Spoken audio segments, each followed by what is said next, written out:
Up at night, yeah. Make all the demons quiet, yeah. We were built to thrive, yeah. I think that we've all had enough. What keeps you up at night, yeah. Make all the demons quiet, yeah. We were built to thrive, yeah. I think that we've all had enough. Yeah, I think that we've all had enough. Sick of dealing with the old plan. They know that we're calling it wrong. You got me like, oh yeah. I think that we've all had enough. They know that we're calling it wrong. Hey, it's too late to try to go contain it. A generation fueled by creation. We live lives on a small screen nation. We control the airwaves, no negotiation. I refuse to think we need saving. Something good will come from creation. And when we think that the world is too anxious, we'll adapt, evolve, survive and save it. What keeps you up at night, yeah. Make all the demons quiet, yeah. We were built to thrive, yeah. I think that we've all had enough. What keeps you up at night, yeah. Make all the demons quiet, yeah. We were built to thrive, yeah. I think that we've all had enough. Yeah, I think that we've all had enough. Sick of dealing with the old plan. They know that we're calling it wrong. You got me like, oh yeah. I think that we've all had enough. Sick of dealing with the old plan. They know that we're calling it wrong. Hey.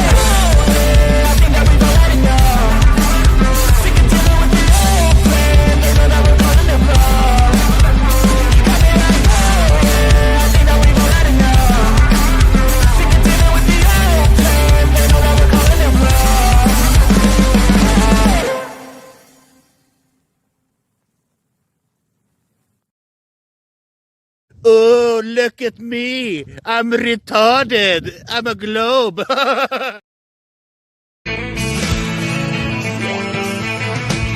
No one told you life was gonna be this way. Your job's a joke, you broke. Your love life's the old way. It's like you're always stuck in second gear. When it hasn't been your day, your week, your month, even your year. But I'll be there for you when the rain starts to pour. I'll be there for you like I've been there before. I'll be there for you till there for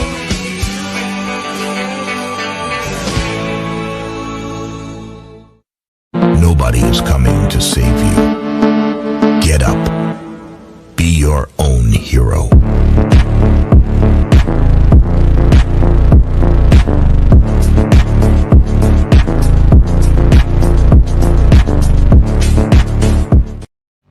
Slaves used to work all day, every day, with no pay.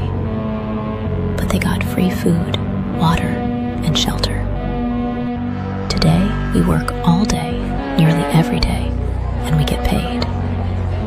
But the money we make, we spend on food, water, and shelter. We're still slaves. The only thing that has changed is the illusion of freedom. I'm scared, Dad. Do you trust me, son? Yes. Come on, son. Rule number 1, never trust anybody. Stop! Don't touch me there. This is my no-no square. Stop! Don't touch me there. This is my no-no square.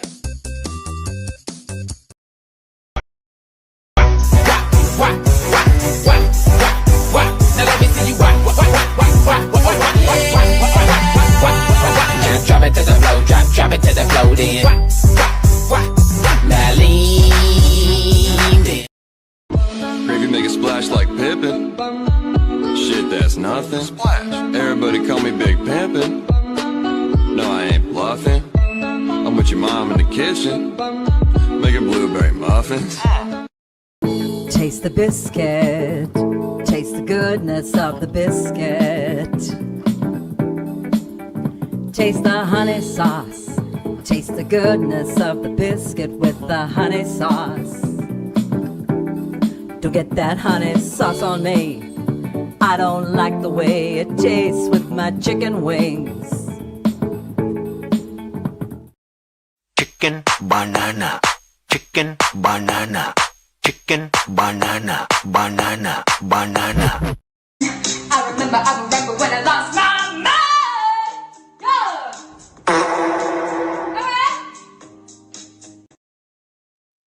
All right. Good evening, ladies and gentlemen, and welcome to Sovereign Soul Unchained Mind, coming to you from the backside of the moon. That's right. Right here, this is what we call a full moon, and we're happy to have it.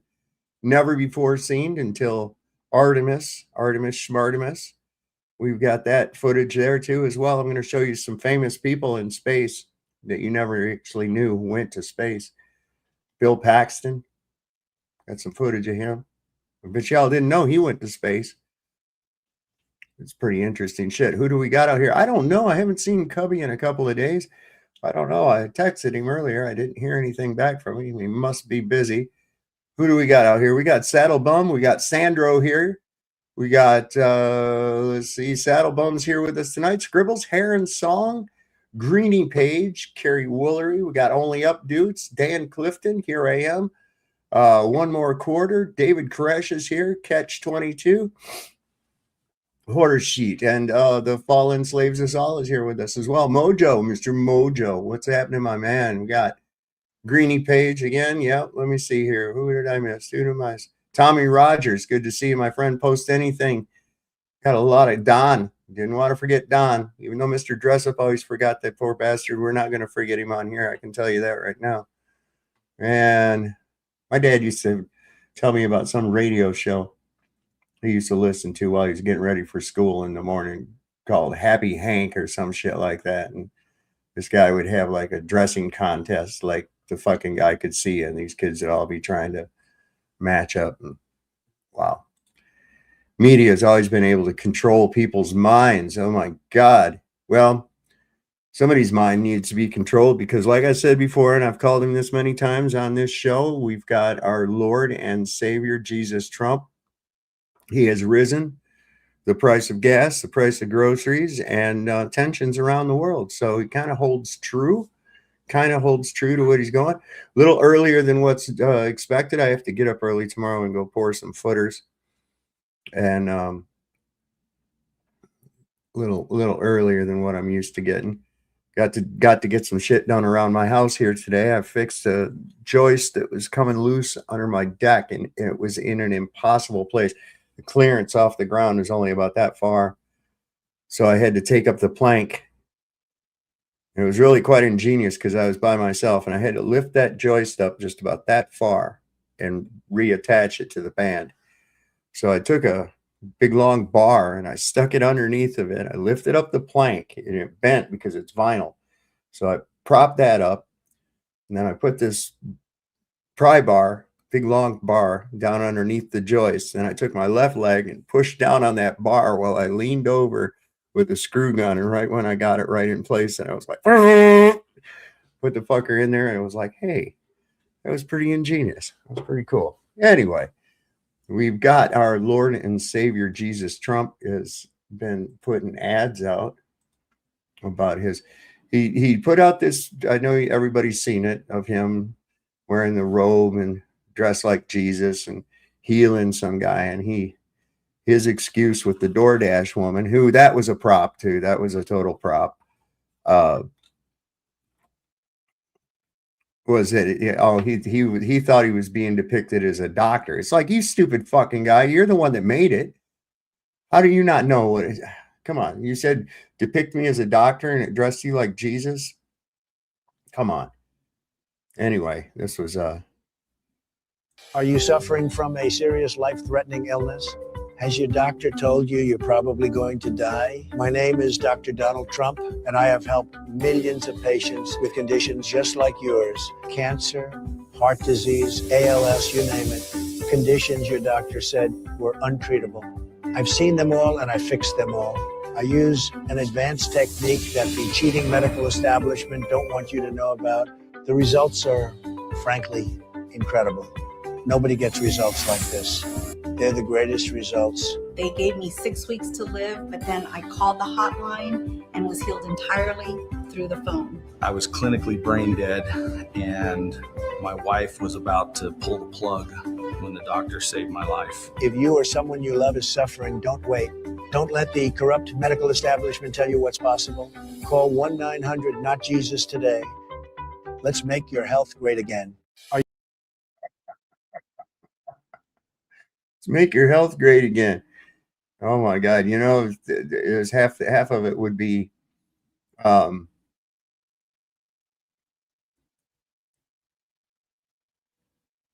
think half of his base would probably believe that that was a real commercial. They'd call him up and say, "Oh, heal me, Jesus Trump. Do what you can do." He's stolen Arwen's remote healing techniques. That might be it, Godzilla. I've heard other people talk about this Arwen guy, and I think I've all seen but about maybe 5 minutes of his content. That was enough for me. That was good. That was good. Enough. So he's rattling sabers with everybody. He's pissed off at the Pope now. He don't like the Pope, which is strange, being the Antichrist and all. I mean, why would you hate? Come on. His boy JD was supposed to have an event, Turning Point USA thing, and they had this auditorium, and this is all of it that they filled. TPUSA has taken a hell of a hit. They've taken a hell of a hit. Look at this. It doesn't bother me when he speaks on issues of the day, frankly, even when I disagree with how he's applying particular principles. So the most obvious example is a little bit. They could have held that in a tent. Looks like one of Biden's rallies back during the campaign, don't it? But here's the thing. How could they have faked this thing in space? I mean, we've got all these goofs going along saying, you saw the video of them in space and they were doing stuff with weightless stuff and they were floating around and everything. So you know it's real because it was in 4K. It was in 4K. 4K? Look at here's Bill Paxton. He must have been in fucking space too. Look at there.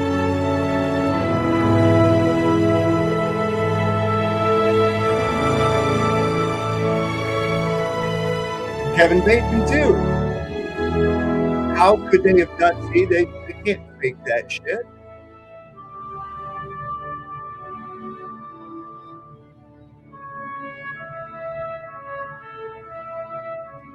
See. Now, how could they have faked that, right?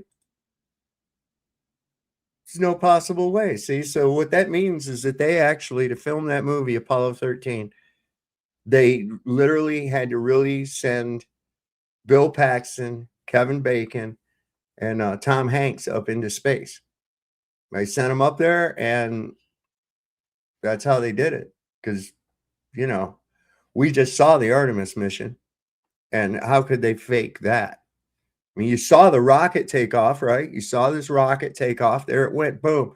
And then they came on and showed you some game graphics. And then they showed you these guys floating around a lot like these fellas were in here. Floating around, playing with their drinky water and shit and their juice, Tang, or whatever they're drinking right there. See? You can't fake that. These fucking people have got to be the most gullible goddamn people I've ever seen in my life that believe that shit. You know, they just really do have to be the most dangerously demented, easily. P.T. Barnum, man. There's one born every fucking minute, you know? One born every minute.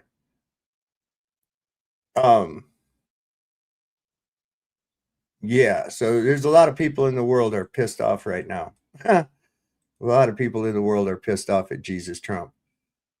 So listen to Trump in his own words. Each of these is a tweet by him from the start of the war until now. And tell me that we do not need to remove this. Now, this is great because this is like from the start of the war up to right now. all his little angry posts that he puts out. Listen to this. Unwell man from office. Every word of this is real. Let me read it back to you in order, because when you hear it all together, it sounds absolutely insane. February 28th, this isn't a war. March 3rd, we won the war. March 7th, we defeated Iran. March 9th, the war is ending almost completely and very beautifully. March 12th, we did win, but we haven't won completely yet. March 13th, I don't like to say it, but we've won the war. This war has been won. March 14th, please help us. March 15th, if you don't help us, I will certainly remember it. March 16th, actually, we don't need any help at all. We're just testing our allies. March 17th, we neither need nor want NATO's help. March 18th, our allies must coordinate to the reopening of the Straits of Hormuz. March 19th, United States allies need to get a grip, step up, and help us open it up. March 20th, NATO are cowards. We may start winding this down. March 21st, we don't use it, we don't need it, we don't have to open it. March 22nd, this is the last time I will give Iran 48 hours. Iran is dead. March 24th, the war is nearing its end. March 26th, Iran is begging for peace, not me. They gave me a gift. March 27th, me and the Ayatollah, we got together to run the Straits of Hormuz. March 28th, we are very close to a deal. We gave them a 15-point plan. March 29th, Iran has undergone regime change. They're all dead. March 30th, we will blow up and obliterate oil and electrical plants in Iran and occupy Card Island. March 31st, we're willing to end the war without reopening the Hormuz. Allies should go and get their own oil. We're not getting it for them anymore. April 1st, NATO is a paper tiger. April 2nd, we will halt weapons supplies to Ukraine unless NATO joins us to secure the Straits of Hormuz. April 3rd, we could take the oil. We can make a fortune. Allies should bring some delayed courage and go straight to the strait and just take it. April 4th, we will rain down on them. The Ayatollah is seeking a ceasefire, not me at all. April 5th, Tuesday will be Power Plant Day and Bridge Day. Open the fucking straits, you crazy bastards, or you'll be living in hell. Just watch. Praise to be Allah. April 6th, Iran must not be able to control the Straits of Hormuz. April 7th, the whole civilization will die tonight. It will never be brought back again. April 8th, ceasefire. We've received a 10-point proposal from Iran. April 10th, Iran is extorting the world through the strait. April 11th, we are clearing the strait. April 12th, we will blockade the Strait of Hormuz. Any Iranian who fires at us will be blown to hell. That's it. Now tell me we don't need the 25th Amendment. This man must be removed from office. It's time. Yeah, but see, that's the whole thing about that. You hear all these people talking about a 25th Amendment.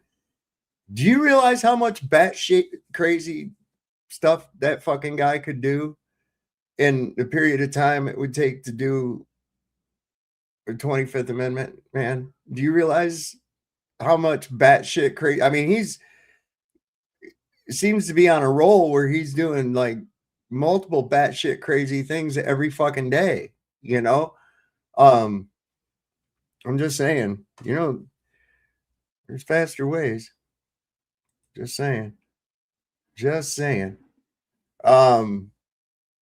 So yeah, they're kicking our ass with these Lego fucking movies too, man. This is a pretty good one. Come on, what is it that they called? Elites playing God with human lives like worthless chess pieces, shipping the working class off to die for their fake wars while they party on Lolita Island and hide in luxury bunkers. Oh. Powder on paper. You thought you were untouchable behind your walls of gold. But paper burns, and the walls are falling. December 26, the mandatory draft. You sending us to die while you sitting on a raft. Our boys fight, yeah, bleeding in the dirt. Your boy's safe, wearing $1 billion shirt. We getting folded flags, you getting caviar. You driving us to hell in a bulletproof car. Lolita Island secrets, hiding in the shade while the working class dies for the mess that what you made. You burning taxpayer money in a giant flame. 100 strikes in 10 minutes, treating it like a game. But the screen is turning red, the algorithm's glitched. You dug a mass grave, now you falling in the ditch. Oil at 98, the ships are going down. You sitting in the bunker while you burning up the town. The chains are tightening, the fire is growing. You broke the whole world and the blood is flowing. The screen is the lock, the east is the key.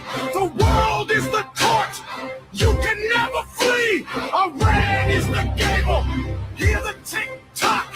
Your fate is short, yeah, you sitting on the block. Our boys fight, your boys hide. You crash the whole system while the missiles fly.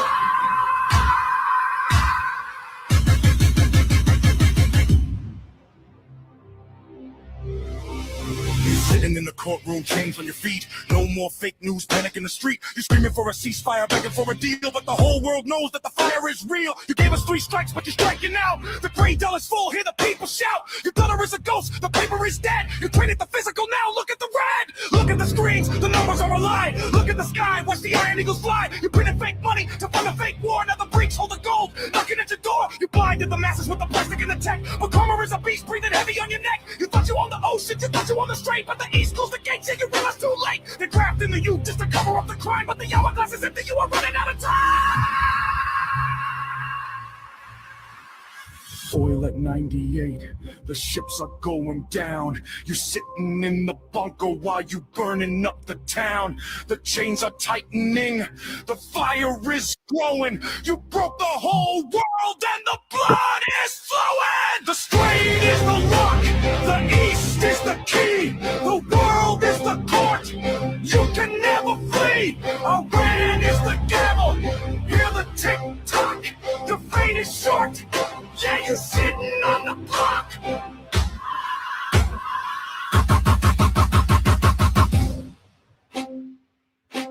You played with human lives like chess pieces. You sent the innocent to the fire. Now the world is the jury, and the gavel is falling.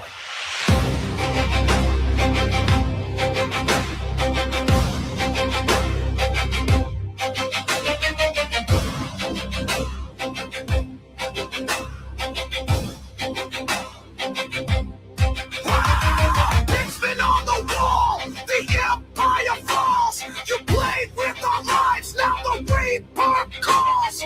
Graveyard full, but the billionaires grin. This is World War III. Tell me who's gonna win? Building coming down, bricks turn into dust. You broke the whole world, you shattered the trust. No bunkers deep enough to hide you from the truth. You stole the silver bullets and you sacrificed the youth.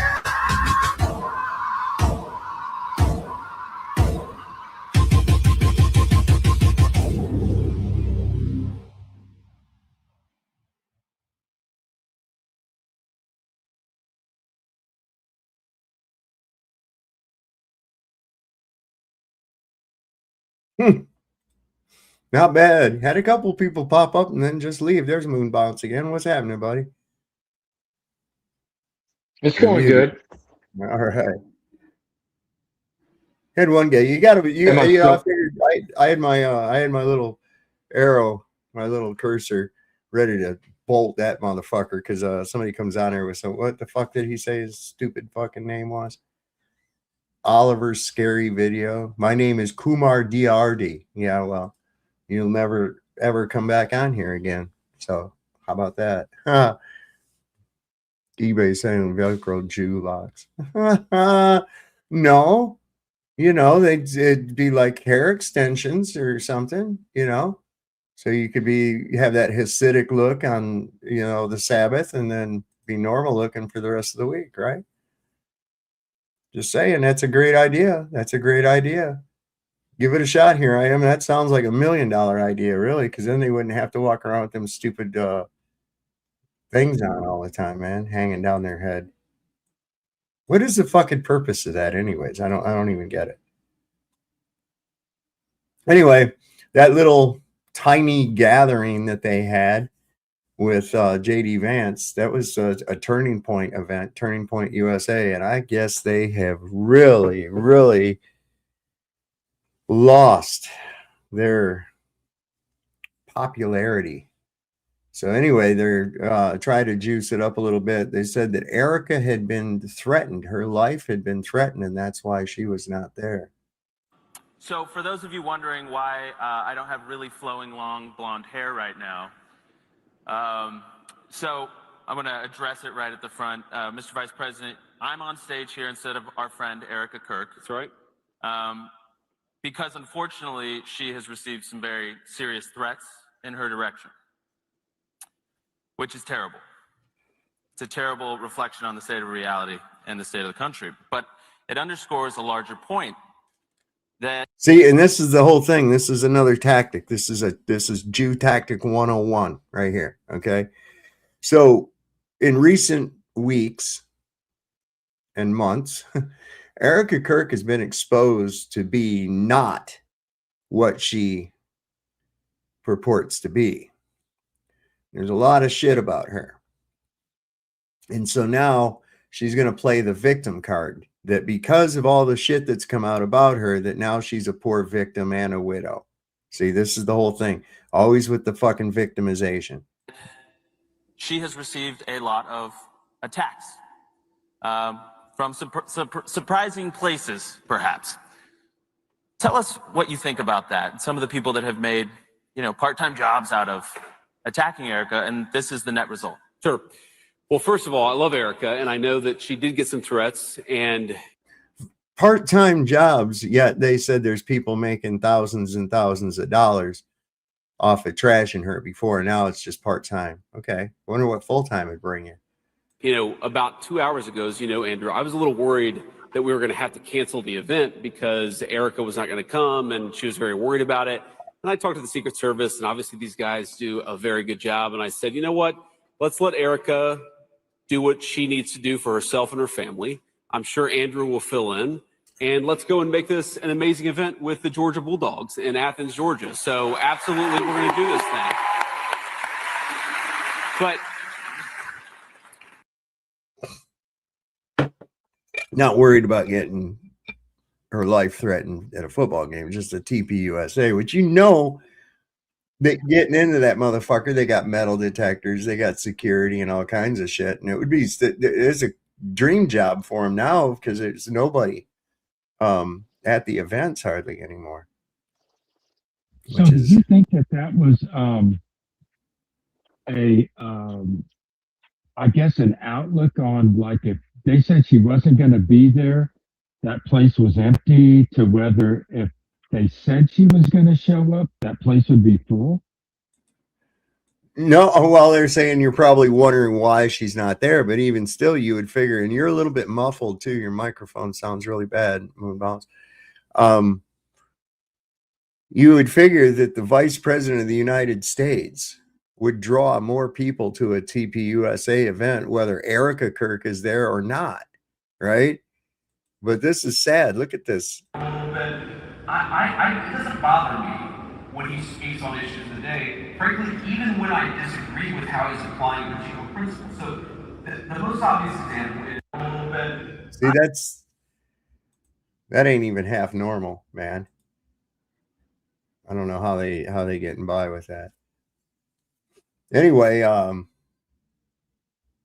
Trump's mad at the Pope now. Who is the Pope?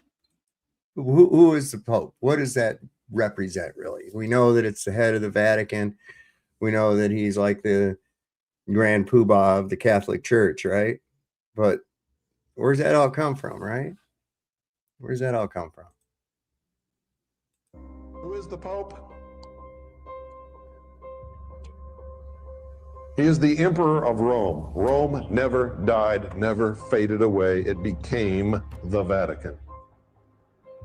What is the Vatican? It is the priesthood of all of the old pagan religions of Rome, built upon the deception that they are Christian. Can man change the orders of God? Can man elevate himself above God? No. Then why did the Pope change the Sabbath from Saturday to Sunday, the venerable day of the worship of the sun Osiris? Why in the outer courtyard of the Vatican is there a temple of the sun, an obelisk, and a reflecting pool built as a fountain around the base of the obelisk? Because what we're talking about in Dealey Plaza and in Washington, D.C. exists also in the Vatican. And I'm not trying to insult Catholics, I'm just trying to tell you the truth. Still Rome.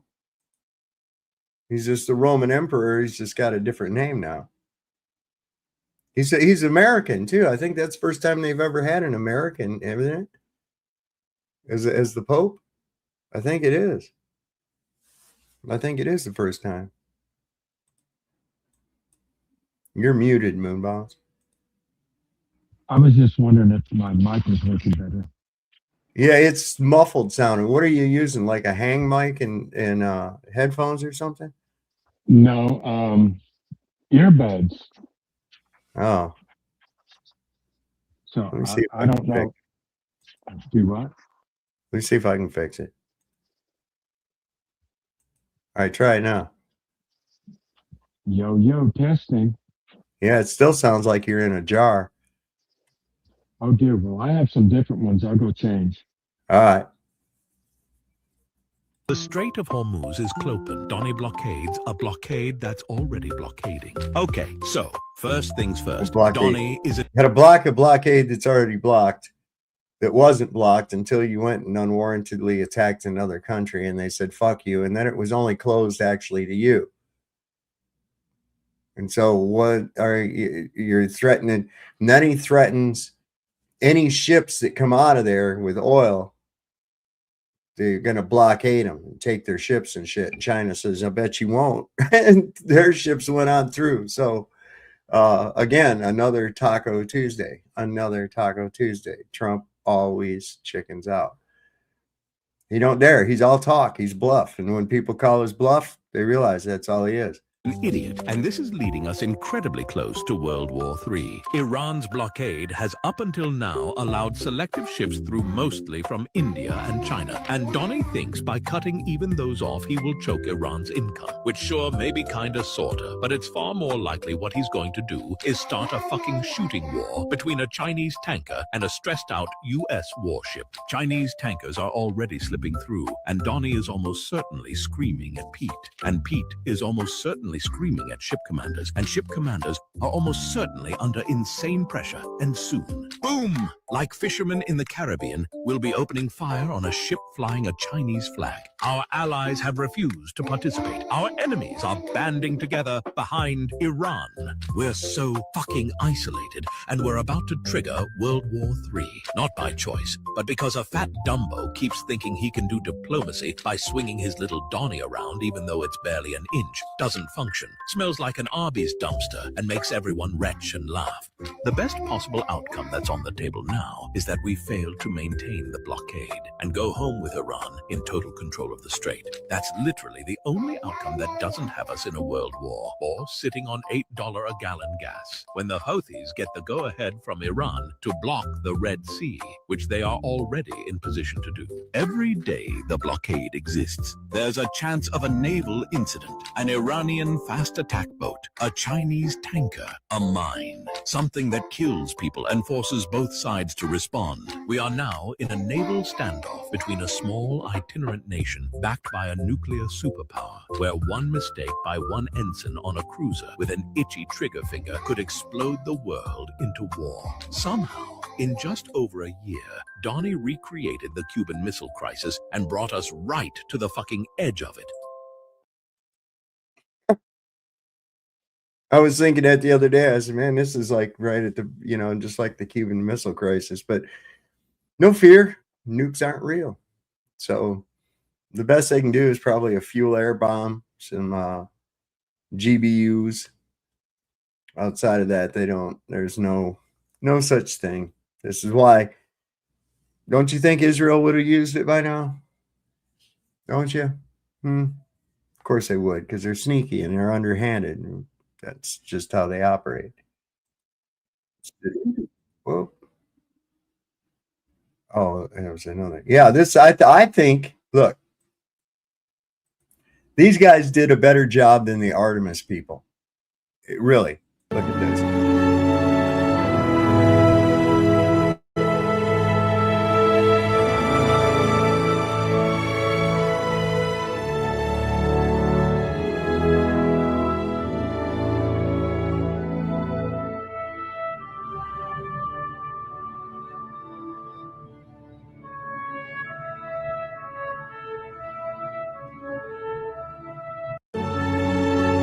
Come on, man. Artemis didn't even do that good. And they get way more fucking money than Bill Paxton. They got more money than the studio that produced that movie. They got way more money in that, and that was the best they could give you. Was that shit? Didn't even think to have a shadow on the little toy or nothing else like that. And people ate it up. People ate that fucking shit up. Just blows me away. Just blows me away, man. What is this here? Oh, interesting. It's a little interesting thing about the retranslation of the Bible. This is not an invitation to come up and Bible jack the show, though. 6,828 times. The scribes counted every single one. The name YHWH appears in the original Hebrew Bible. Every instance documented. Then the Masoretes, Jewish scholars around 930 CE, did something deliberate. They inserted vowel points from a completely different word beneath the consonants. Adonai. My Lord, a signal to any reader, do not speak this aloud. Those vowel points survived. A 16th century printer misread them as a single word. He printed Jehovah, a name that technically never existed in any original text. Earlier, in 250 BCE, Septuagint scribes in Alexandria had already replaced YHWH with Kyrios, Greek for Lord. That translation became the foundation for every Western Bible.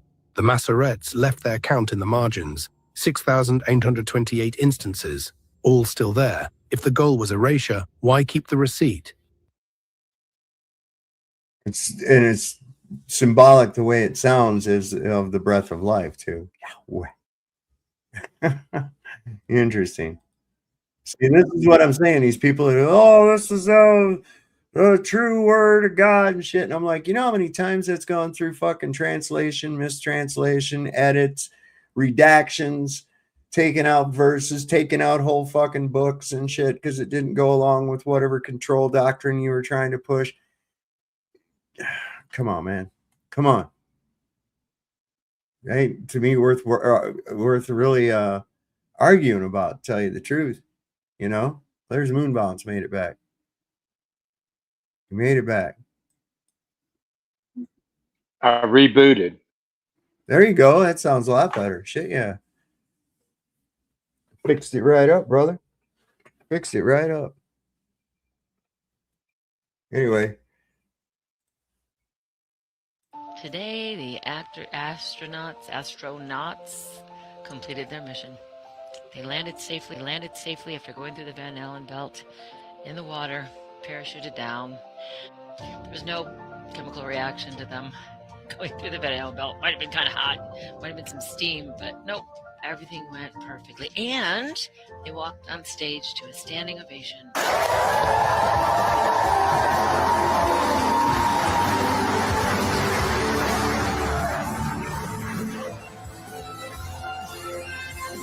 Here's the best part.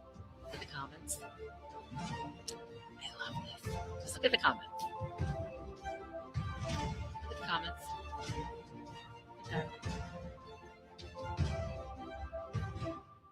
Skeptical, oh my God, this is ridiculous. Cringy. They're hoping for one moment where they can say again, first black man to reach the moon. What a joke. Haha, dude, what the fuck? Nobody wants to space. Didn't they used to say that when they... These are all terrible. Idol worship, plain and simple. This is on their own website, on their own thing. And I've seen that too, like on Facebook, pro space and pro Artemis shit. People are it's getting ratioed like a motherfucker. It's not even funny, man. Well, it is funny. I said we'd hit that tipping point this last year, and we did. We did hit that tipping point. Because I've seen so many people putting, comments like, oh, bullshit, and asking the right questions, None of these are good.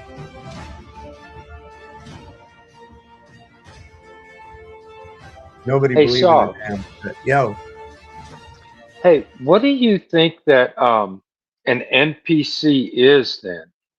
Like when we're looking at all this stuff and like the April Fool's launch, like I'm trying to figure out what an actual NPC actually is, because how can FTFE and like McToon and it's just like kind of mind boggling, right?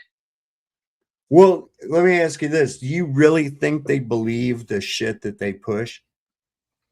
That's why I'm asking what an NPC actually is. I'm like, now it's like trying to enter my psyche of what that actually means. Well, the NPCs are just these like seat fillers. Okay. And they're, of course, going to go along with whatever the authoritative narrative is. And then you've got these ones like Duffy and these others, and they're just agents. Okay. I'm convinced that they don't believe a single bit of what they're trying to push, that their whole goal is not to so much promote the globe, but to shut up anybody who's going against it. So they're like agents of the control system. I don't know, Craig McNeil might, because he's about dumb as a fucking fart in a bag. But like Toon and the rest of these fucking clowns, no, I don't think they truly believe it, because they've had enough time to weigh the evidence, to look at it, and to just,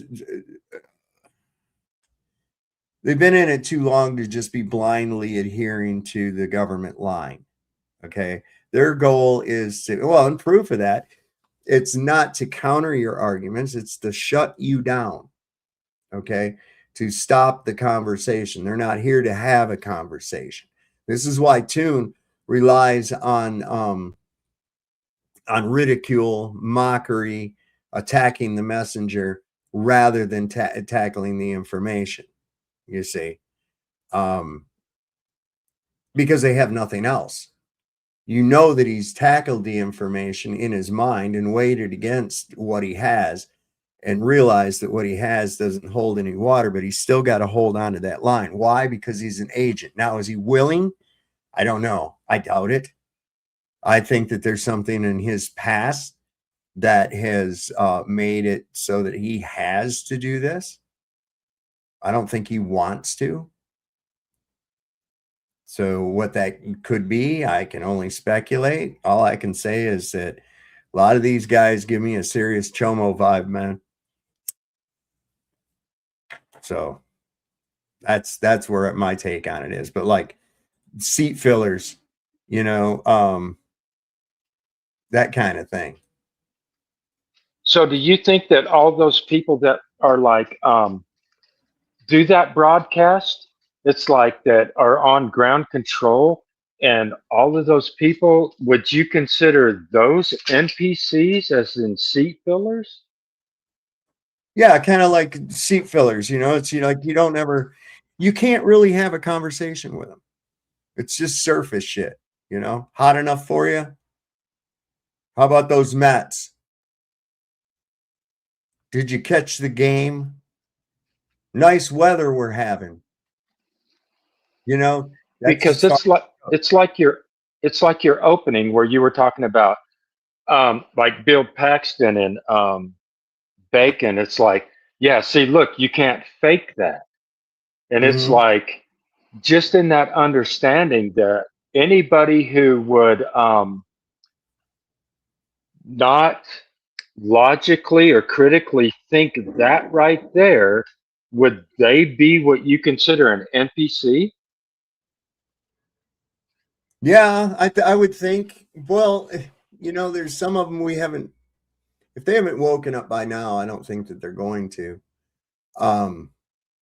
They don't have the capacity for critical thinking. They rely on being told things.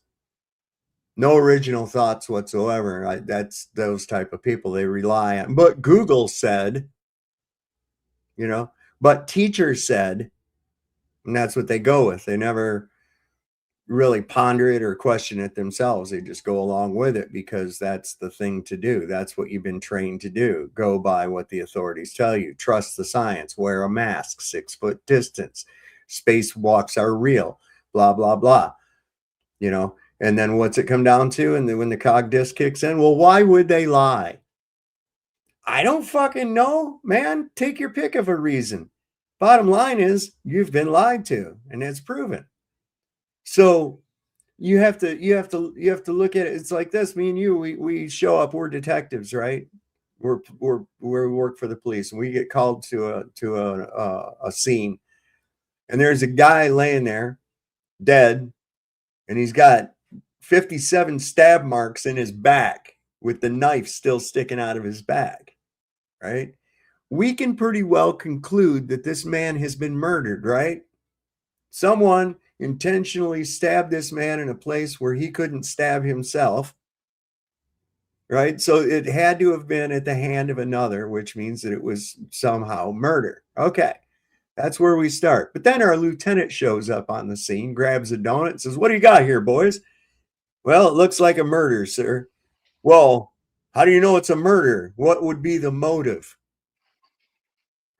Do I have to have a motive to know that somebody intentionally killed this man with 57 stab marks in his back and a knife still sticking out?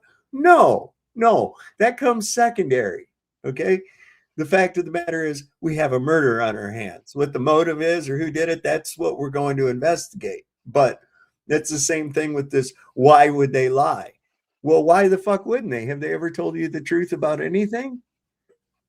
And if they did, how would you know? Well, how would you distinguish it, especially if you're one that appeals to authority?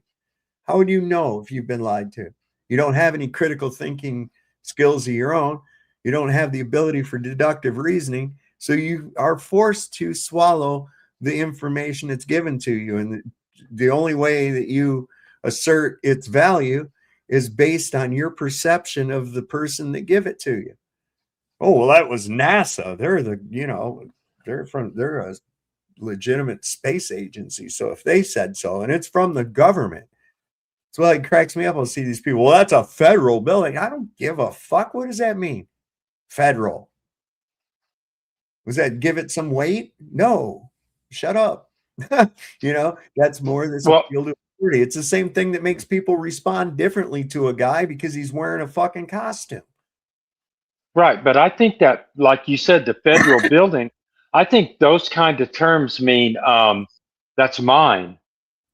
You know what I mean? Like That's what it does mean, but people take it to mean that it's highly restricted and this, that, and the other. And it's like, no, it just means that it was paid for with federal tax money. Other than that, it doesn't really carry. That could be a federal offense. Well, so what? How did federal offense in a sovereign state? Tell me how you do that. I didn't agree to that. Federal jurisdiction's only on federal land, so suck one. Right. So anyway, Donnie, good old Donnie. He actually said this, okay? He said he drinks 12 cans of Diet Coke a day. And he says, when it spills on the grass, it kills the grass, which means it kills the cancer cells in the body. If you put diet soda on grass and it kills grass, the last thing you want to do is put it in your fucking body. See, I have a question. See, here's my question again. And I don't mean to be like rhetorical, but would you consider that statement coming from an NPC? Yes. Yeah, well, I don't know. I just would consider that coming from an extremely dumb person. See, now he doesn't appeal to authority. He is the authority. He doesn't care what the doctor says about eating a bunch of aspirin, overdoing it on it because he wants nice thin blood going through there. He doesn't want thick blood. Okay. He comes up with his own shit, and he's the authority. See, that's what's worse. And he hasn't really thought it out. He's like, yeah, they will kill. If it kills grass, it surely would kill cancer cells. Well, yeah, so will fucking cyanide. You know, give that a shot. That'll take care of all the cancer cells like immediately. I mean, good God, what are you thinking? If it kills cancer cells, it's going to kill regular cells too, right? And it looks like it's killed some fucking brain cells. Now, this is getting really bad. Now, when you start seeing this bullshit come up on your feed, you can feed an elderly Jewish widow in Israel for only $2.40. Christian Friends of Israel. Give me a fucking break. Are you shitting me? Just victim. Oh, we was committing genocide and now we're getting bombed. We need food. You know what? Fuck you. No, best I can offer you is a funny TikTok video making fun of your plight. Yeah, that's the best I can do. Because that throws me. It's because like that advert would be like, here I go again. Would an NPC donate? Yeah.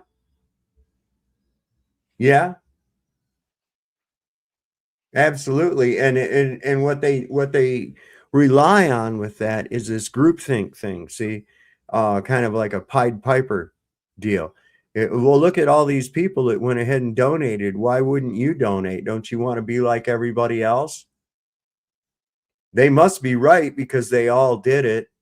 You see? And that's how they get normal people to go ahead and go along with it because they're used to, well, I don't want to be the odd one man out. I don't want anybody to think I'm a anti-Semite. I don't want, they're worried about what the fuck other people are going to think. Instead of just standing on their fucking principles and going, fuck them people, man. And people cave into their principles to go with the crowd. This is why we end up with all these idiots voting. See, was his net? Because it's bad. What?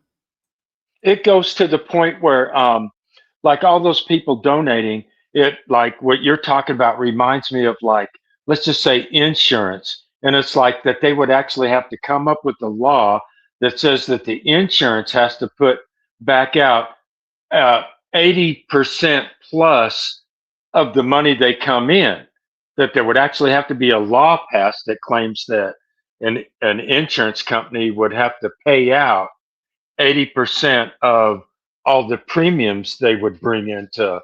What would cause that to actually take place, that people were raking all that money in and not really paying it back out? Like, hey, donate to us because you want to save the starving elderly lady, but then the people don't even know that not even 1% of what they donate would even go to anyone. Right? Right. I'm looking for, they made a real good one here earlier of one of these Lego things where Jesus comes down and knocks him into a lake of fire. It's hilarious. Oh man, it might have been really. Why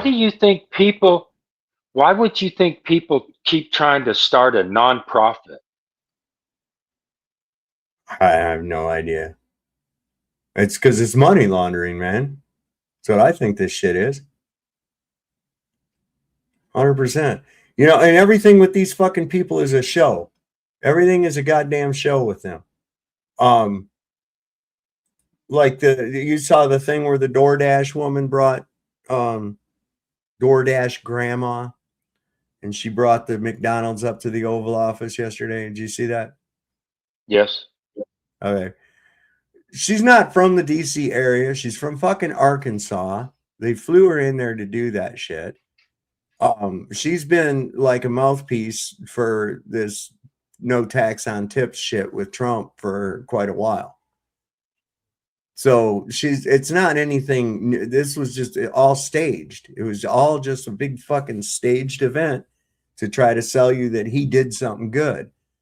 And it's like nobody's buying it. This was beautiful. Watch this.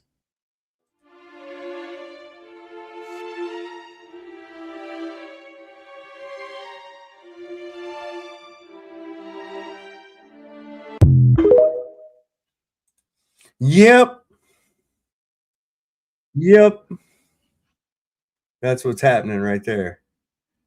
So this is what was what was that all about? Didn't you see the post that Trump put up about him with him dressed like Jesus healing somebody and shit? Right, but I'm talking about that exact clip right there. What was that about? I mean, Jesus coming down and going into and you're like for him blaspheming. Look, going into the lake of fire. Yeah.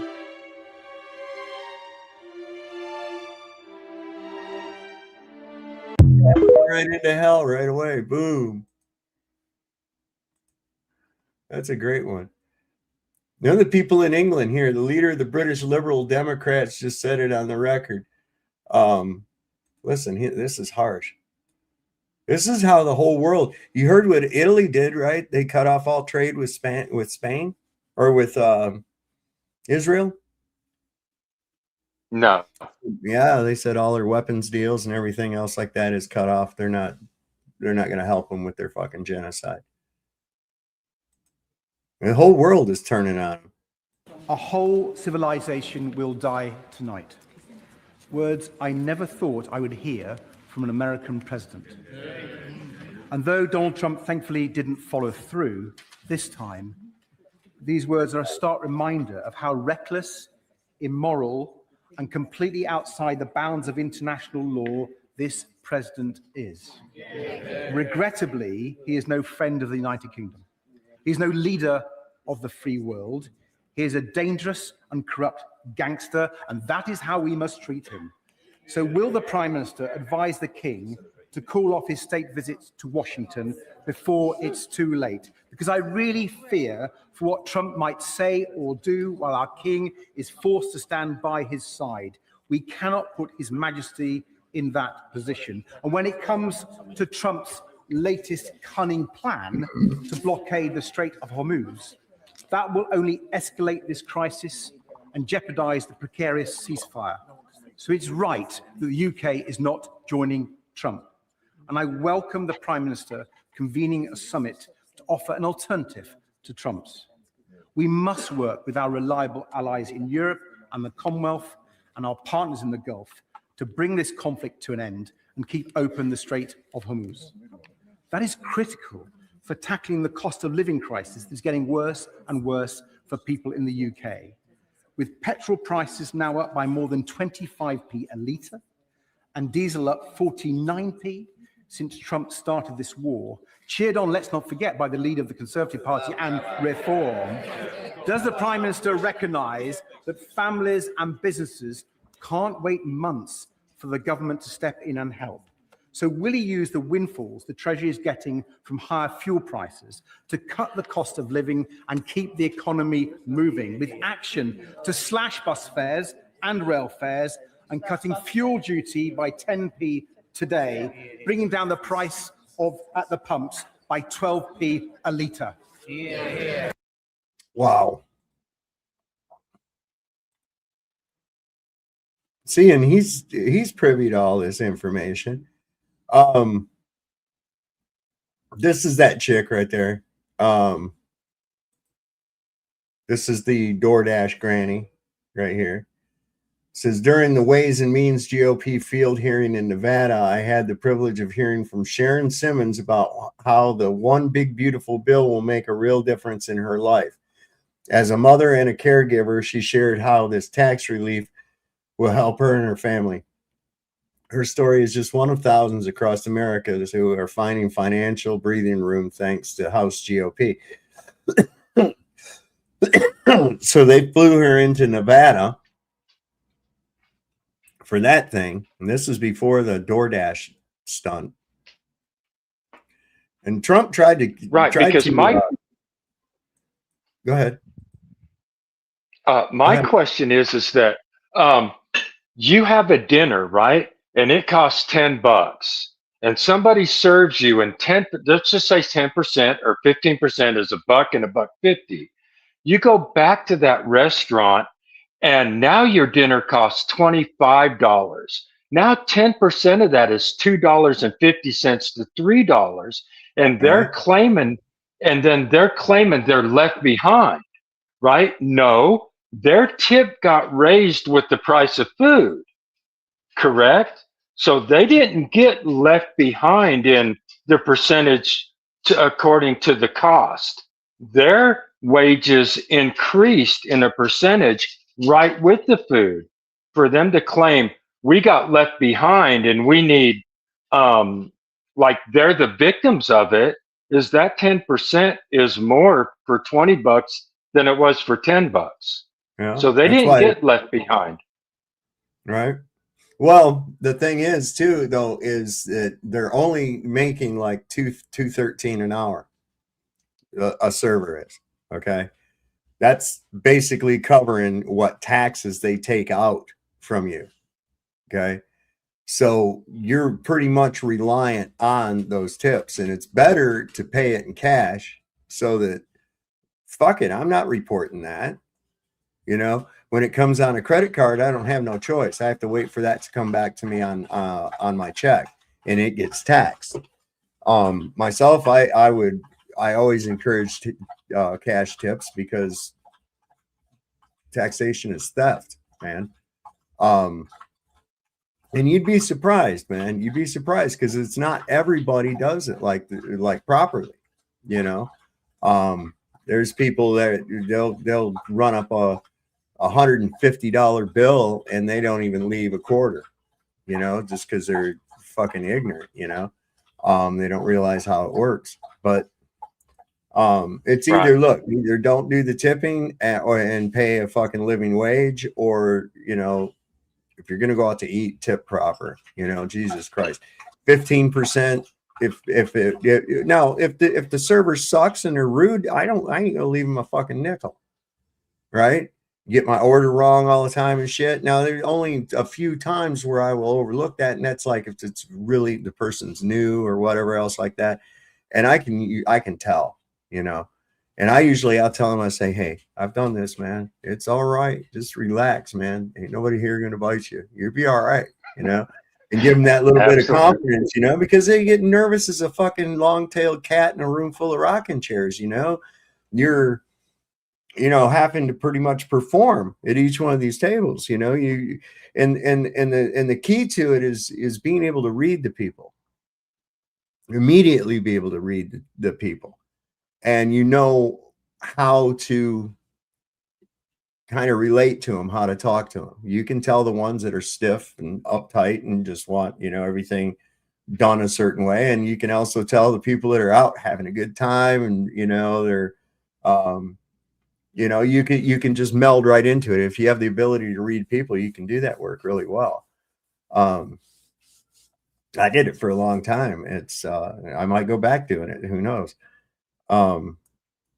But yeah, this I can't stand staged shit. Like, you'll see these videos that come up on your feed in Facebook or something. It'll show some kind of thing happening on an airplane. And it's so fucking fake. It's not real. It's a staged thing. Nobody wants that. Quit trying to pretend like it's real. Like reality TV. Like reality TV shows. Come on. This fucking shit's all scripted. I don't care if you call it reality TV. It's scripted shit. Okay? And it's the same thing. And it's like this thing with the DoorDash broad. And it's scripted shit. You know? Knock it off. Oh, that's very nice. Look at this. This doesn't look staged, does it? Of course it's fucking staged. Why do you think the press was there? Does the press just hang out there waiting to see if somebody comes to deliver DoorDash? Nope. You have to tell the press, hey, be here at a certain time because I'm going to make an announcement or whatever else. You have to get the press to come. This is not spontaneous at all. They're all your favorites. That's right. He's a good. Rich is doing a good job. So. Did you post that picture of yourself depicted as Jesus Christ? Well, it wasn't depicted. It was me. I did post it, and I thought it was me as a doctor, and had to do with Red Cross as a. He thought it was him as a doctor. Now, wait a second. You made the fucking picture with an AI or some shit and thought it was depicting you as a doctor. Does your doctor wear a red cloak and a white robe and shit like that? I mean, just asking. But he made it. He made it. So, I mean, in some aspect, right? Since he made it, he can claim artistic expression. So according to him and him making it, it was a Red Cross doctor, where everybody else in their capacity to understand what's happened throughout reality would claim something different. But does he still get the same artistic expression of going, you guys are outside your mind? That was me, a doctor, Red Cross, healing people. Yeah, he meant to depict himself as fucking Jesus. That's all. That's what really happened. Somebody said that was really bad. You're going to have to walk your way out of this. Why'd you delete it then? Why not just put a caption? This is depicting me as a Red Cross doctor, blah, blah, blah, blah, blah. No, he deleted it. Right. See, he did that to be exactly what the fuck you saw. And then you're going to stand up there and lie to everybody about it. Like, this is how dumb he thinks everybody is. Worker there, which we support, and only the fake news could come up with that one. So I just heard about it. Only the fake news could come up with that, and every other motherfucker that saw it. Right. So I have a question. Here's my question: is like whether or not Trump is doing what he's doing, and all of this takes place.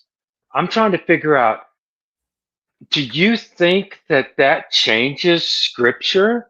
Do you think that where it says all this stuff will happen, and even though this person is doing all this, do you think that that would negate what the Scripture says? Because this is... Are they using Scripture as a script? Sure. Absolutely. So do you think that that negates it, or it doesn't matter? It reads that no matter how it happens, that still came to be true. Well, he does see himself as Abaddon. So, and I got some more on that as there is. Hang on, there's more to it. It gets a little esoteric. And I said, how did they come up with that? It's supposed to be me as a doctor making people better. And I do make people better. I make people a lot better. As an example, the 11,000, I understand your husband's going through treatment. Yes, sir. Yes, sir. He's going through some very serious cancer treatment. So yes, sir. This goes a long way. Yes, sir. It sure does. It's like you were appearing today. You gave heartfelt testimony. If you can, and you don't know what you don't know, but from your perspective, what do you think this bill is ultimately going to mean for you and the savings that you're going to have? Well, again, I believe that, it's going to free up some stuff for me. It means that I'm going to be able to stay more connected with my family in Missouri. It's going to help with any future treatments. God forbid that he has to have more treatments, but it will help more with that. It is truly, DoorDash is truly a independent, industry. And I enjoy that part of it. I like being able to, just do what I need to do. And freeing up this extra money means quite a bit to my family. And Ms. Simmons, do you consider yourself to be wealthy or well-connected? Not at all. Thank you very much. That's all of us, right? because taxes is voluntary, right? If you read all about it, it's like there's no law that says that we have to do it, right? Because that's all of us. Whatever we're doing is like what extra money we get could help us out. We're no different than that lady. None of us.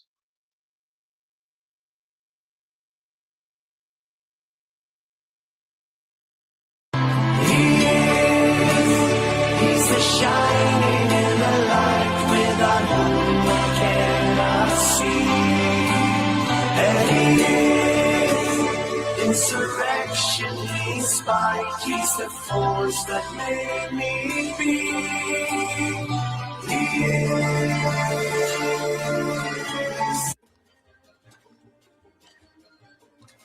This is where it landed.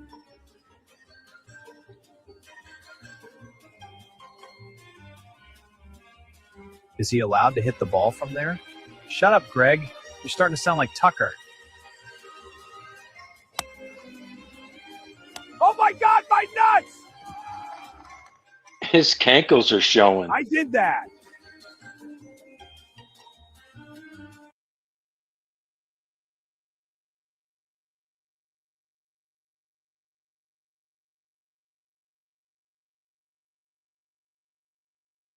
Are you muted?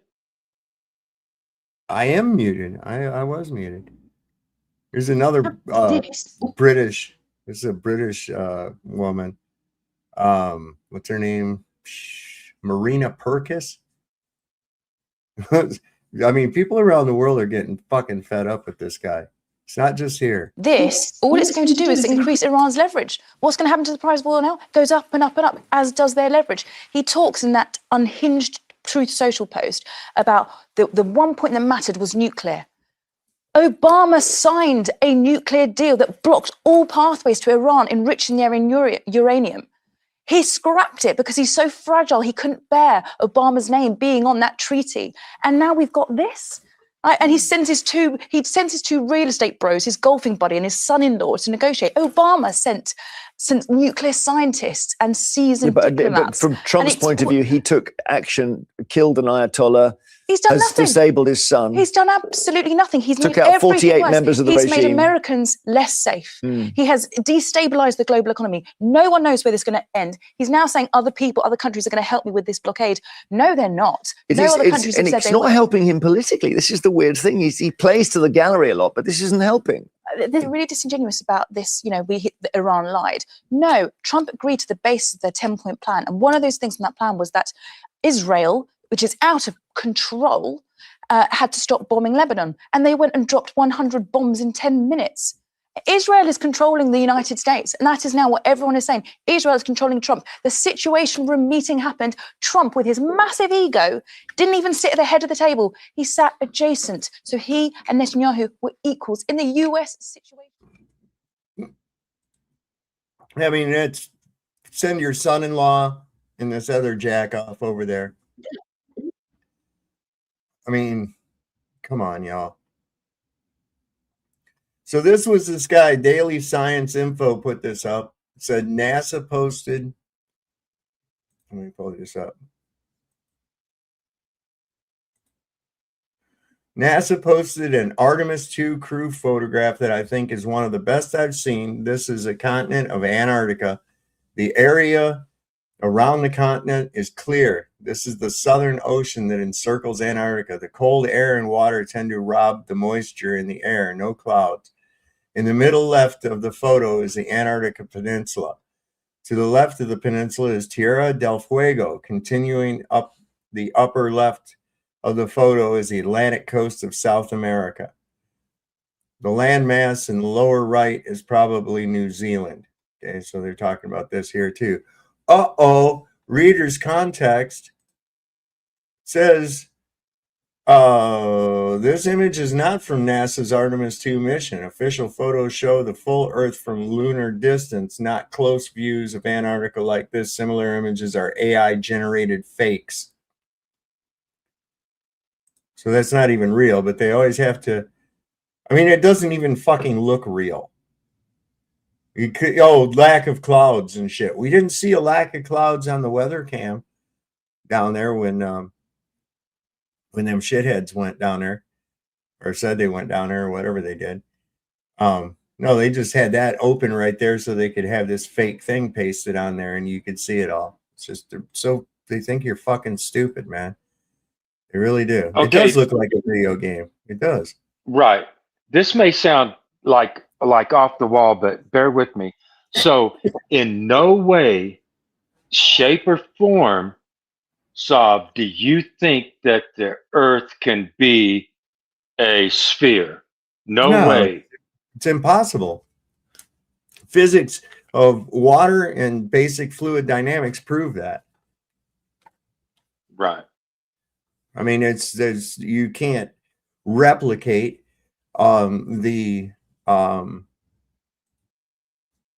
you can't demonstrate the condition that you propose unless you make speculations on other objects in the sky. That's what they always give.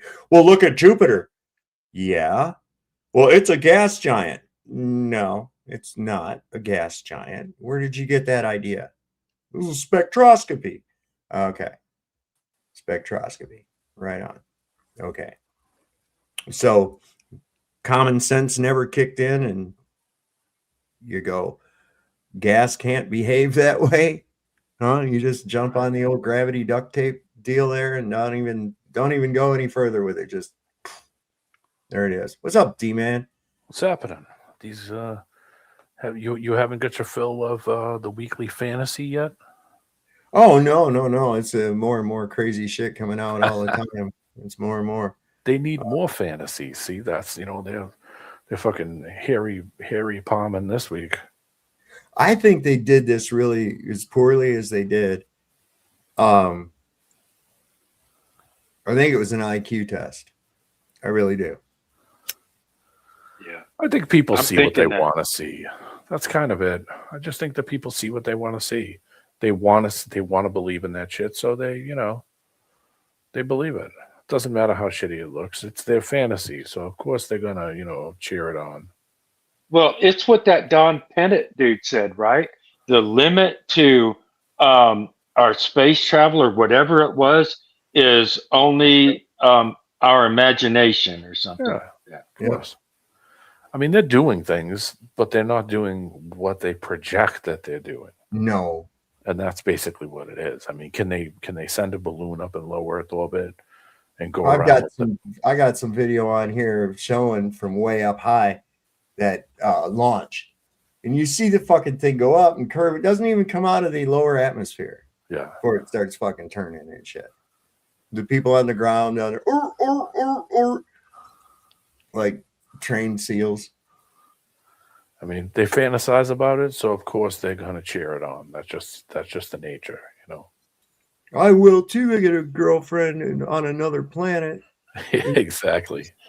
It does kind of like in some way upsets me only to a certain part of going, yeah, who doesn't want the green girl, like Kurt got or whatever understanding, but to understand that was just a play to fantasy.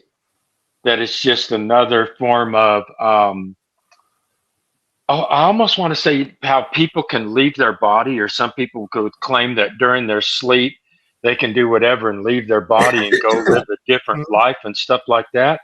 It's almost like that same thing through that fantasy of that mind control, right? Because in some way it's mind control. I feel you, Lisa. I feel you, man.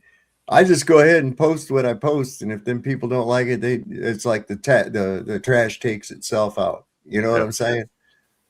I'm like, if you're still clinging on to this motherfucker at this point, I don't even know what to tell you, man. I don't even know what to tell you. Dead Inside said you need Jesus, Trump, Christ in your life. You do. He's a doctor. Dr. Jesus Trump. He can fix you. He can heal. He's a healer. Yeah, he's a healer. He does, and he heals people, he said. He drinks like 12 cans of fucking diet soda a day. He said he drinks it because you pour it on the grass, it kills the grass. So if you drink it, it kills the cancer cells. Yeah. I was like, you know what else will do that? Gasoline. Yeah. Take yourself a nice big glass of gasoline, pour it on the grass. Shit, it dies, right? That means you should drink it to kill the cancer there, Donnie. Good idea.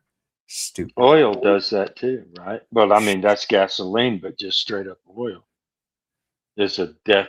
That's really weird how they do that. It's like all this oil and gas, but it's basically starts with oil, but oil gets on most anything, it destroys it. Yeah.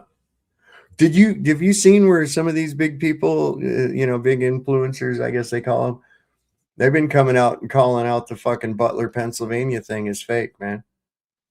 Tucker Carlson even saying about it. Said what, the Charlie Kirk thing?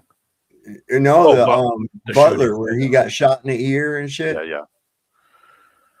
I was like, that ain't real right from the beginning, man. We were like, come on, get the fuck out of here with this. Well, he has a prosthetic ear. I mean, think about it. People and all them fucking all them slaves wearing a bandage on their ear in solidarity of the fake shooting. Yeah. That's what was so goddamn funny. I'm like, oh my word in heaven. They were making coffee mugs and T-shirts out of that and everything. You know, this whole peace talks thing, they sent Vance and Kushner and was it Steve Witkoff, I guess they sent them over there, and it only lasted 12 fucking hours and they came back. And Iran wanted out of there. The Iranian delegates, I saw Professor Morandi, he was talking about they were nervous, and they were nervous all the way back because they were afraid their plane was going to get shot down. Yeah. They don't trust Pakistan. Nobody does. No. Come on, man. They're about it. They're even worse than Romania. Silence in the room, but the atmosphere is cold. Empty at the table while the lies unfold. No ink on the page, just the scars we follow. How many lies will the stalemate swallow? Still at the table, but the chairs are broken.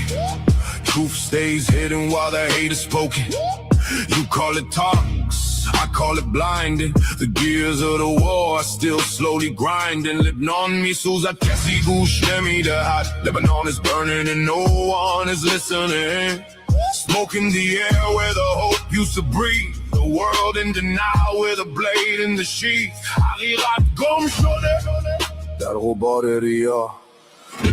The truth is lost in the midst of hypocrisy.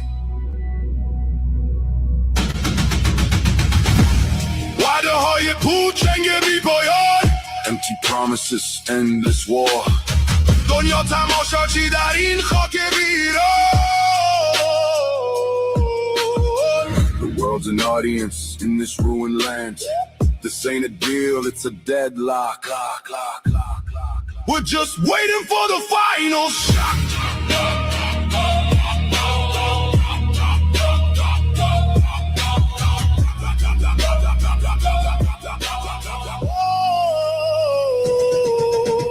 Ashes of treaties, war underneath, a world in a cage with no relief. If there's no peace, then tell me the price. How many children are the sacrifice? The sacrifice. The silence.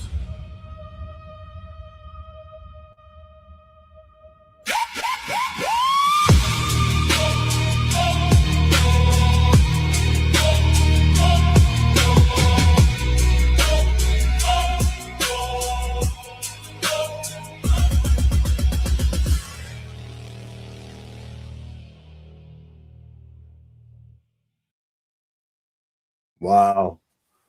The Legos. But I mean, they're pissed off. They're still going on about the Benab school. I don't blame them, man. That was horrific shit to be doing, man. It really was. This is here's that footage of the Artemis 2 taking off from up in the air. This is taken from let's see, does it say? No, but it's from up in the air. Hang on. You're gonna like this.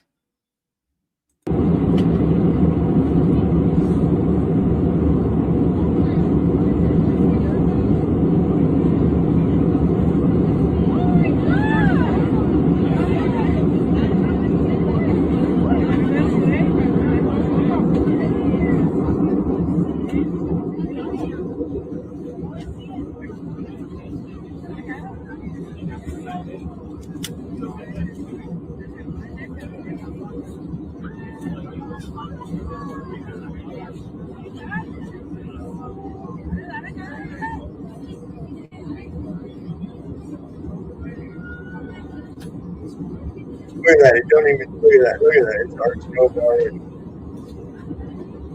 Yeah, it's not going straight up. It's already arcing. Ain't even out of the upper atmosphere or the lower atmosphere.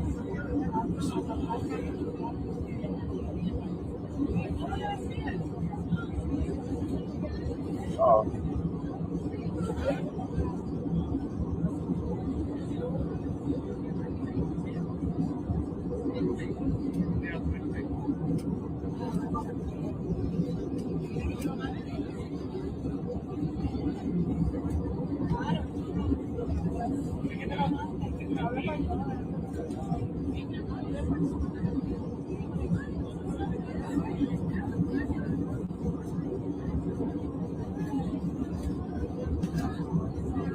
About 30 degrees.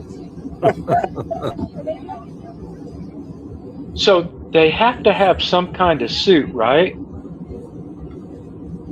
I mean, Yeah, if they're even in there, because that Baumgartner guy that stepped off of that balloon, however high that was, whether that balloon right there, or whatever that rocket was, made it that altitude, right? If there was anybody in there, which I'm not saying there is or anything, but just in what they try to get people to perceive is that they would have a suit that could protect somebody, right?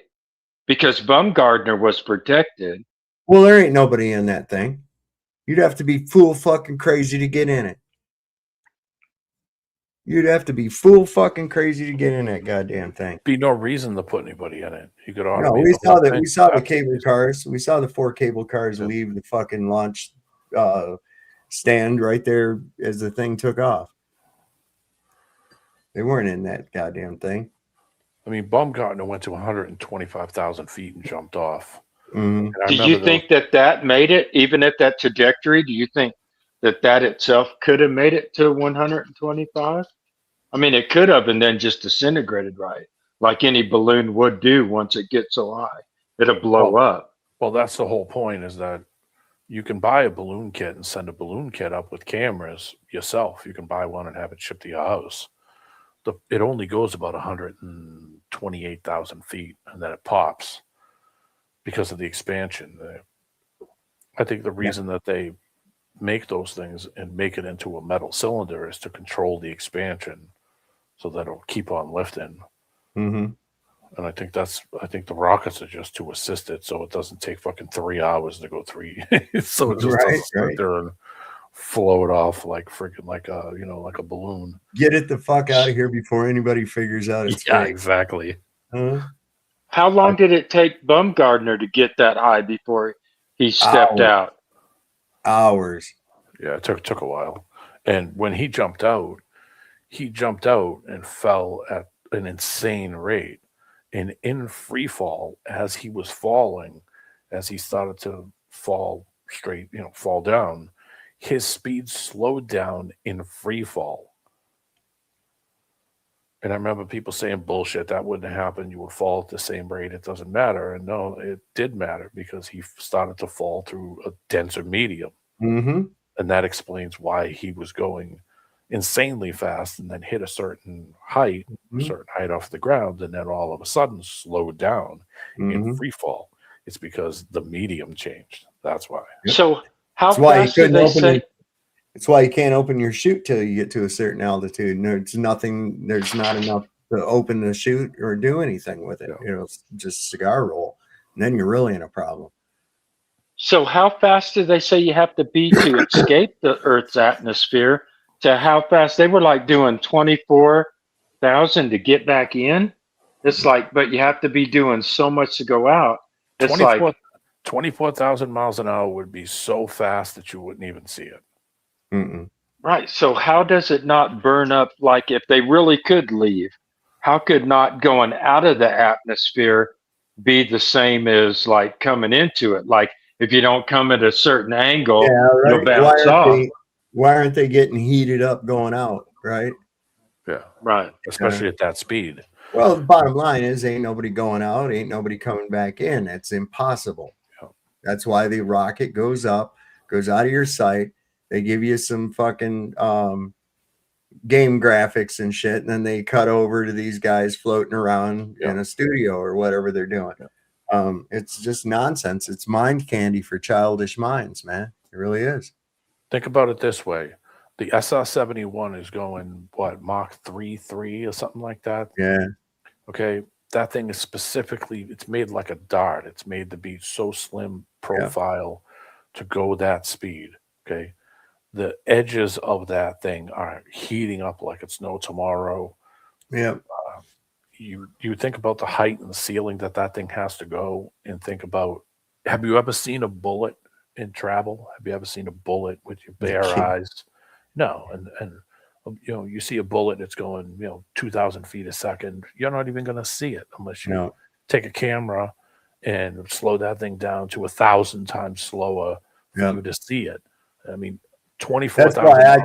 That's why I called bullshit on that picture of the bullet in the air at the Butler, Pennsylvania shit. I was like, fuck you. You didn't catch no damn bullet in the air. Get out of here. War correspondents all over the world in every conflict taking pictures of fighting, and you never see a fucking bullet in the air. Never once in any of all those fucking photographs they took. None. And this guy at Butler, Pennsylvania just happened to get out of here. Yeah. I'm sure everybody here has seen the photos of the test sleds where they test the sled takes off. It's like a rocket assisted sled on like train tracks, and they eject the guy up off the sled. That thing is not even going a quarter of what that Artemis or whatever these space things are moving. Oh, I know. Okay, and it's so fast with a fixed camera of it going by you that it's almost a blink of an eye, and it's by you. Okay, and they're going 5 times the speed. It's like, horse shit. That's like saying that you can get a refrigerator, a Mack truck, to go 2,000 miles an hour. Okay, which is not going to happen. No. When you think about the shape, how it's built, and you look at how bulky and how huge and how not air efficient that thing would be to travel through the air, it would have a completely different shape. Right. Renee, that's they never send one up out of fucking Montana. You know? No, not gonna happen. What's this? Butler was so fake. No way he gets up and pumps his fist. Now we know more shots weren't coming. Yes, I know. That's what I'm saying. If you ever see the video of Ronald Reagan getting shot by John Hinckley, dude, it's like 2 seconds from the shot to the time that you see taillights. I mean, it was that fucking fast. They had him in the car and out of there. The only thing I ever caught from that is when the guy comes up on the side of Reagan and just like checks him into the back of the car, and the car takes off. Yeah. That's about it. Dude, who was the other one? That Here with me, it's like a dream. Let the choir sing when you call my name. It's like the little breath. Sorry, I just decided you guys needed to see Jesus Trump with some big little titties, some tickle bitties. That's what we got. Oh my God. So they dropped one even making fun of Melania Trump. I think Iran just broke the ceasefire with this one. Shots fired. Check this out. Yeah. I've never been friends with Epstein, but the pictures tell a different story. Epstein queen, kissing on the lips, living that scene. She says, never friends with a straight face lie, but the files got Trump by the balls. That's why she was smiling ear to ear, hand on his chest, kissing Epstein beat while the cameras click the rest. Now she's on TV saying we were never close, but the photos got her looking like the perfect host. Epstein wasn't just a friend, he was the key, held the dirt on Trump that nobody else could see. Every wild party, every private flight. Now Netanyahu owns the White House day and night.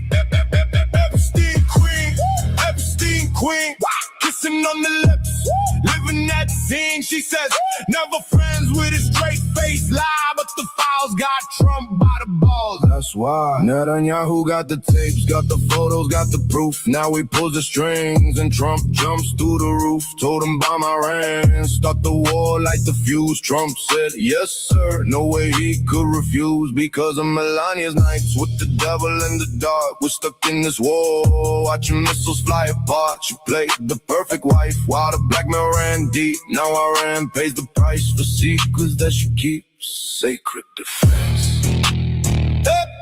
Epstein queen. Netanyahu's dream. Trump can't say no, we see the strings. Yeah.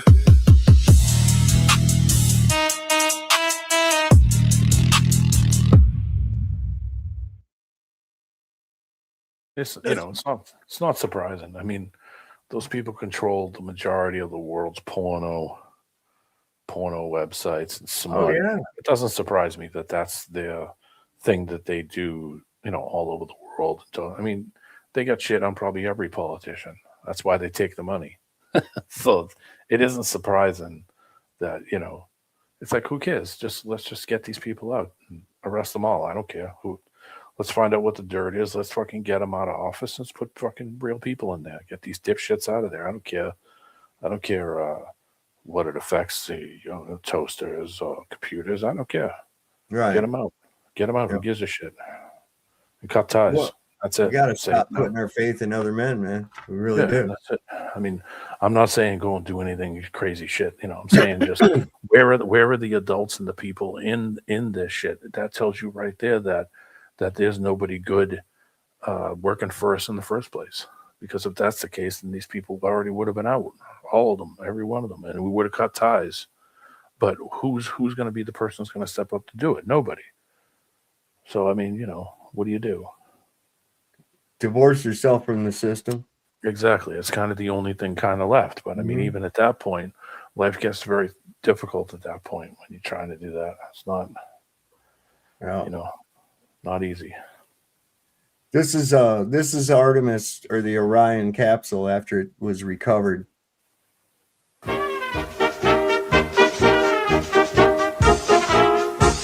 What? Look at that hat. What? Yeah, the whole door frame just falls right out, really? Yeah.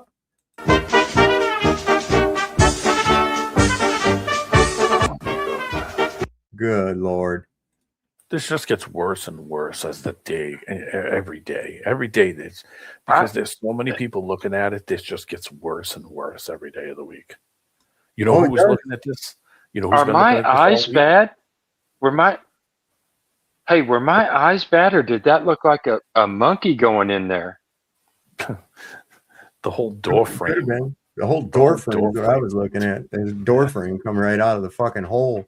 Oh. Who's I was like, who dressed up like a monkey to go in there?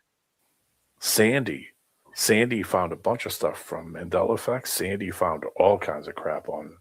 She went on Rogers. I was on like 3 a.m, and Sandy found a bunch of weird stuff too, where the guy's trying to roll the microphone around in some of the videos, and it's got this weird, boxy, fuzzy shit around the microphone. And anytime the edge of the microphone is in front of anything, it makes it gray around the outside. So the guy's hand turns gray, his shirt turns gray. It's like, yeah, this is all VR shit. And I've been saying this for like way over a year now. So he's not a monkey. This appears that he's got some kind of a hood on. He's wearing a mask across his face, and he's wearing gloves. I guess that's to keep from getting any kind of space diseases or whatnot. Space AIDS. Look at that fucking thing. Yeah, that withheld the pressure of that thing trying to blow outward in space, right? Yeah. Get the fuck out of here. Look at that shit. More tinfoil that they put right there too. Just looks like gold tinfoil. Terrible. Like I said, this is an IQ test, man. Yeah. This is an IQ test. Real quick, pizza index. changed their status to DOCON 2. Okay. That's well, yeah, it's getting tensions up. I mean, that's why it's a Taco Tuesday again, because Trump, remember, he blockaded the blockade. Yeah. And the Chinese said, listen, we're doing business with Iran, and if you fuck with it, you're gonna have a problem. All right. Yeah. So, and their ships went on through. So I saw that today. Fuck him. Holy shit. I went on here. I've downloaded past shows that are stored on StreamYard. And now I'm back down to there's only 1, 2, 3, 4, 5. And then this one still on there left to download and put on my external hard drive. That's where I keep them. I've got them all on there. I'm going to have to get another one here pretty soon because that thing is almost filled up. I got a, what do you call it, from Polyglobe. China and Spain are both principled reason. Xi Jinping, talking to the leader of Spain, said China and Spain are both principled and reasonable countries. We're willing to stand on the right side of history. We should oppose the law of the jungle and together maintain true multilateralism and protect world peace and development. Yeah, I saw that. That's and Spain was the first one.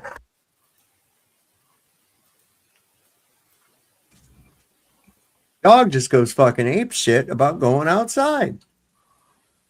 I don't know what the hell it is with him. But yeah, when Spain first said, look, we're not going to let you use our airspace or our base or anything else like that to fuck this war.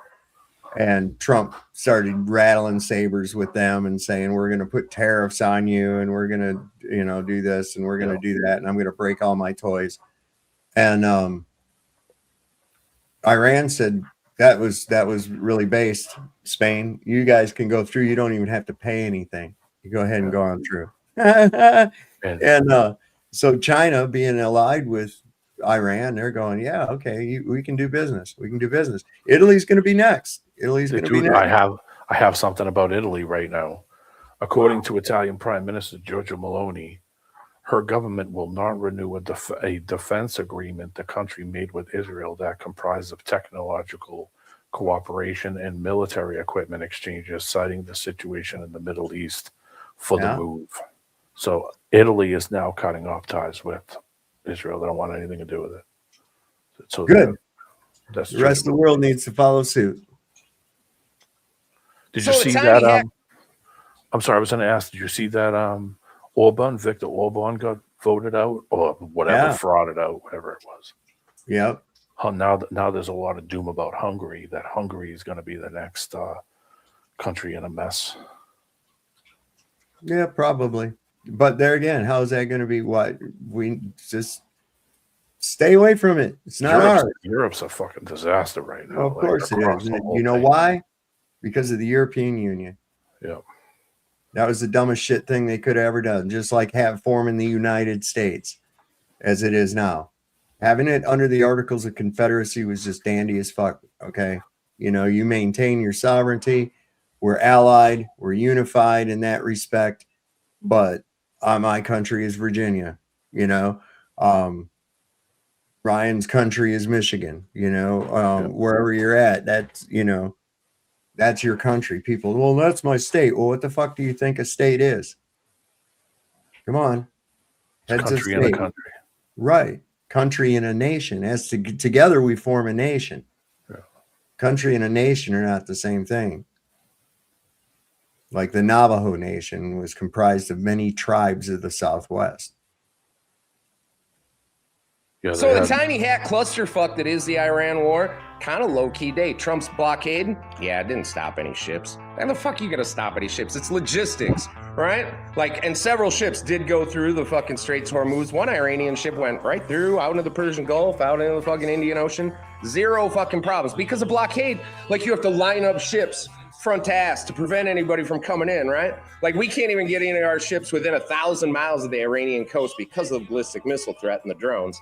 So what are you going to do? Line ships up the thousands of miles in the Persian Gulf and So Trump got all mad. He asked all of our allies, hey, you got to come help us blockade off the fucking Straits of Hormuz. And they're like, no, not only no, but fuck no. The whole fucking thing here, we want to open up the Straits of Hormuz, not fucking lock them down tighter. Do you even understand what's going on? And then they were like, oh, wait, maybe he doesn't know what's going on. The dude thinks that fucking doctors dress up like Jesus. And he's like, yeah, that's how doctors dress. They wear robes.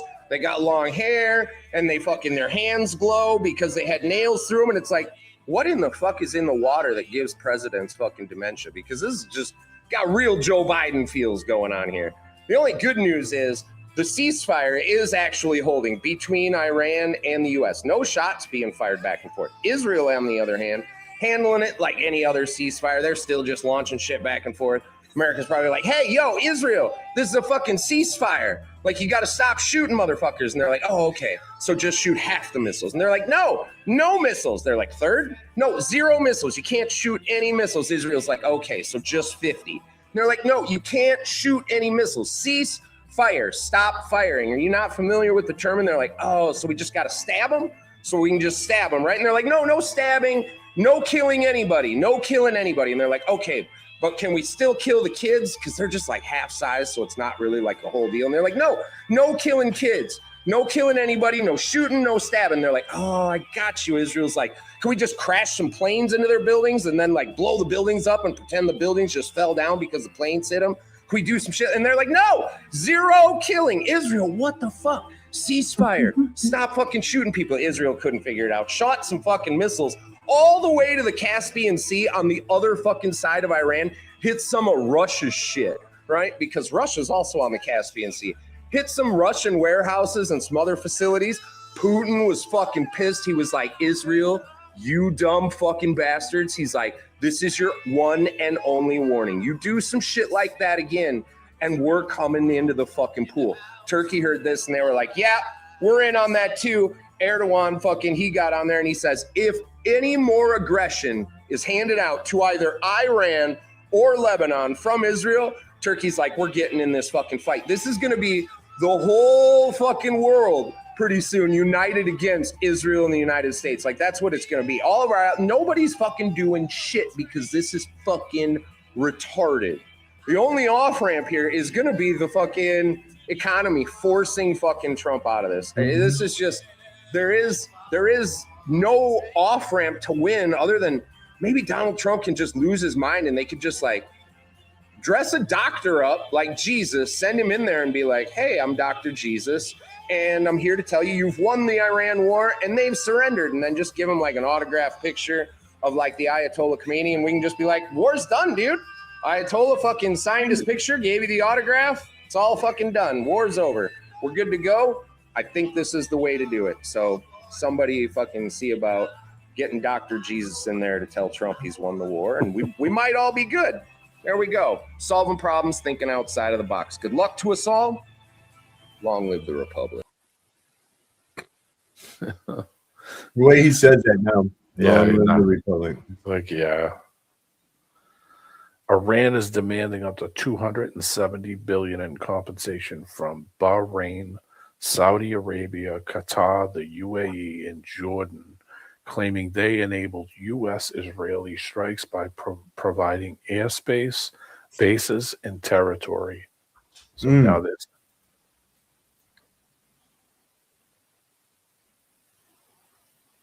And Saudi Arabia is reportedly pressing the U.S. to drop its blockade and return to negotiations. He cannot accept anything other than getting his way, or at least it looking like he got his way. Yeah. And then he's still pissed. I mean, he's still whining about the fucking peace prize. Well, shit, man, I guess he's ended this war like 14 times, right? He should get a peace prize. The one he started. I want you guys to take a look at how the size of this thing outside as compared to the inside. This is crazy.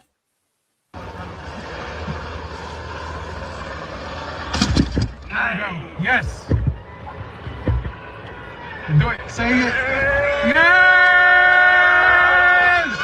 Let's go! Pin. Get your shell cover. Shell cover. Here. We got you. I got you. I got you, laddie. So lean over. Why do they have to put this Take your on? time. Seal covers on. All right, get it.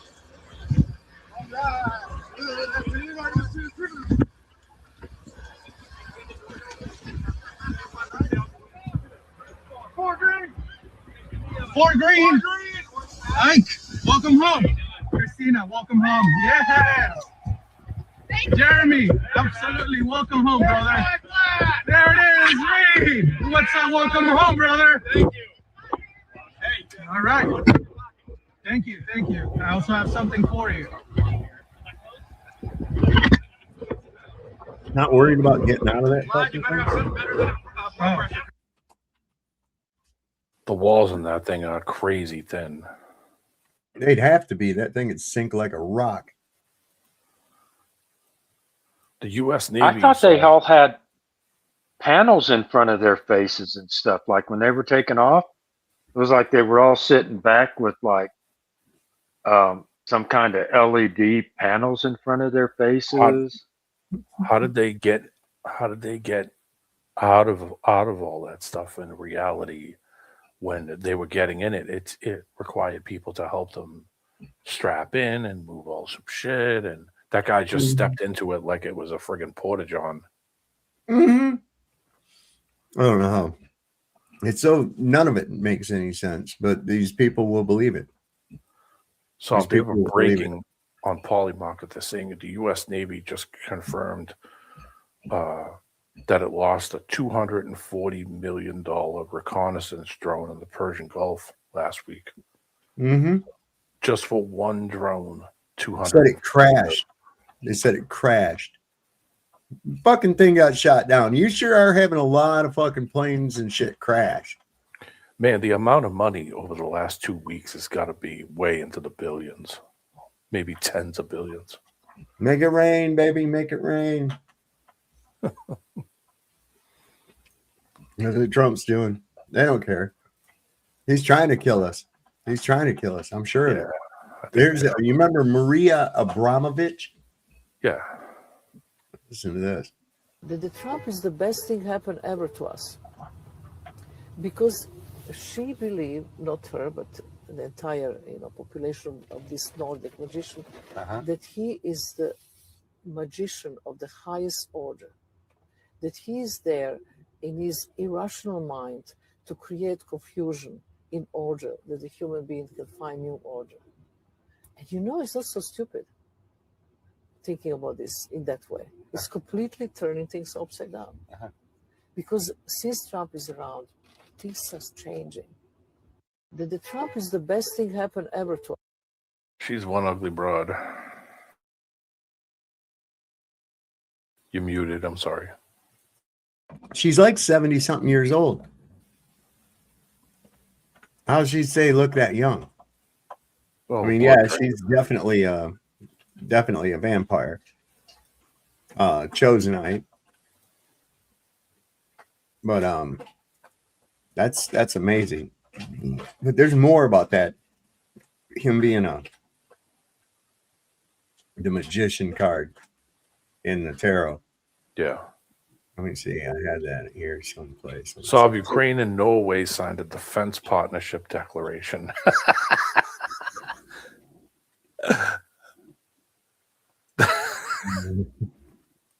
Please. Go ahead, please. Damn it, where in the hell? It's probably here we go.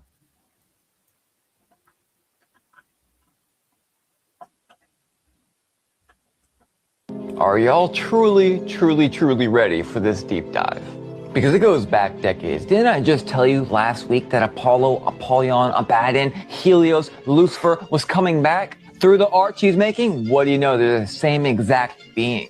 Hey, you remember when Marina Abramovich came out and said that Donald Trump was the highest ranking warlock in the world, basically? More on that in a second. So, of course, posted himself as Jesus. He admitted it himself earlier today. But in the same image, he added something from the last time this was posted. And that was this creature, this thing right here. That's Apollo. Yes, in fact, the same exact deity that's on the arch. Some could call him Helios. Remember, Nero Caesar in the 1st century destroyed all the Christians there was, and he transformed into Apollo himself. He also had a mortal wound to the head by a sword. Y'all remember when Trump did not put his hand on the Bible? That was crazy. You know the parable of the goats and the sheep from the Bible, when the goats go to hell and the sheep go to heaven? We had this golden goat made for Trump with golden feet, golden horns. On the dollar bills it says, "In Trump we trust." Y'all think this is the first time he put his name in the place of God? It's not. Of course, he made himself to be the Pope, and this is the second time he posted his image of him being Jesus. The red vesture because it's dipped in blood like Revelation, you know, for it's Jesus, the Alpha and the Omega. It's also odd because, you know, in version from the Occult, of course, we see the magician wearing red, and that same exact thing that Trump was wearing too. Again, Satan loves inversions. Marina Abramovich said that Trump was putting a spell on the entire world. Read this real quick. If Trump did something to my daughters, I would forgive him because Jesus calls me to forgive. True, but watch this. It'd be the holiest act of love I could ever choose, but I would still politically support him as my president. Yes. Brother, what? After he violated your daughter? Hold on. Now check this out. After he posted himself as Jesus, he posted Trump Tower. The Trump Tower is pretty significant itself on top of the moon. I've been telling y'all for years he's the moon child, was born right under the blood moon. The same one that Aleister Crowley started the rituals, I believe, in the 20s, going to the Babylon working in the 40s. Let me refresh your memory. The moon child will rule by liberty. And by liberty, he will destroy the Black Brotherhood. The Black Brotherhood to these demons is Christianity. He just happens to have the word of peace when they say peace and safety, a strong parallel. He's signing Bibles not just now, but in 2019 as well. This was a real picture published in the Time magazine, which, by the way, people are like, oh, he fell for the AI image. Of course it's an AI image. Who has to friggin' tell you it's an AI image if it's a cartoon? And for some reason, people have been seeing this beast, this Apollo, this Helios, this Abaddon, this Polyon, this Lucifer, this Lightbringer in their dreams. If you've been watching me the last few years and you're caught up, you know what I'm saying. I've been warning about all this stuff for years. If you're confused, the YT video is about to go up, and it goes a lot deeper, especially in the Trump Tower and the 666 Fifth Avenue.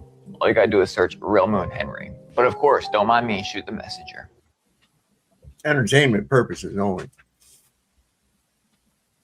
That's what I'm looking for. That's what I was looking for. I found something talking about AI too. It said, study reveals AI gives misleading medical advice about 50% of the time, with at least 20% being, quote, highly problematic, end quote.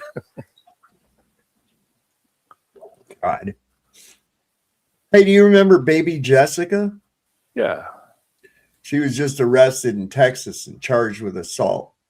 She all methed out now. Well, that's her now. See, you have to wonder, was she worth saving? Where's she living now? Texas? Texas? Yeah. Oh, yeah. Well,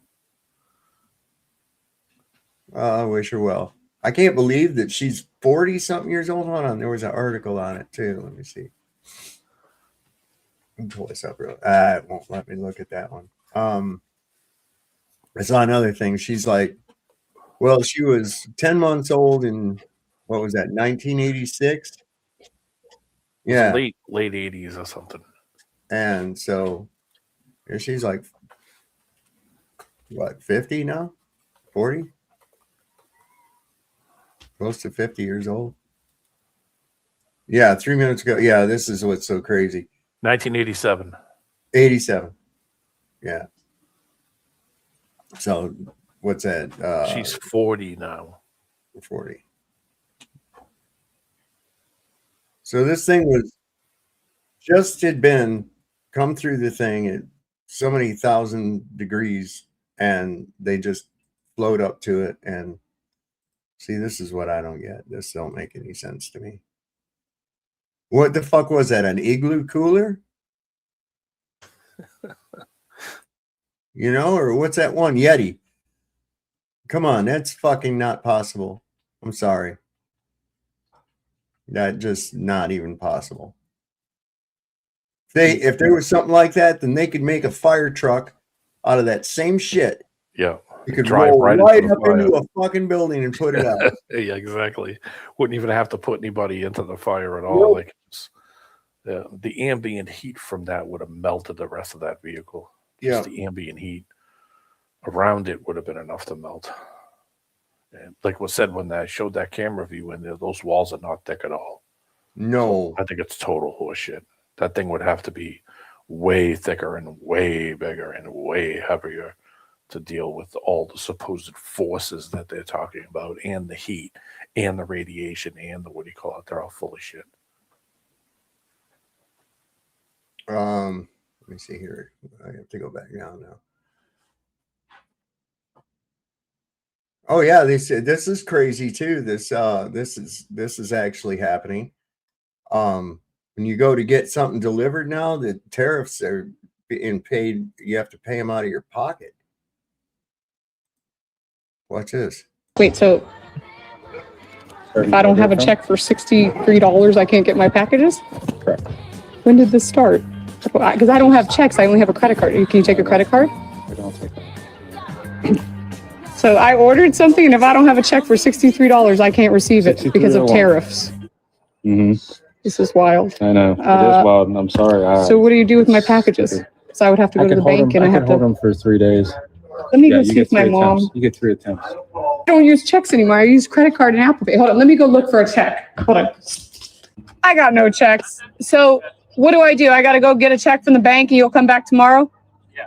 Get a certified check made out to you. Like a cashier's check? Yeah. And what? And this is tariffs? Yeah. Anything like. Why aren't they telling us about it? I have no clue. I hate even asking people. Yeah, no, I can imagine. It's annoying. The thing I want to ask is, where are the packages coming from? If they're coming from another country, right? Then, yeah, they might stick that on top of it. Like I know Germany, because I've tried to ship some stuff to Germany, and they held the packages and made the person that I was sending this computer equipment years ago, and made him pay a tax for him to take them.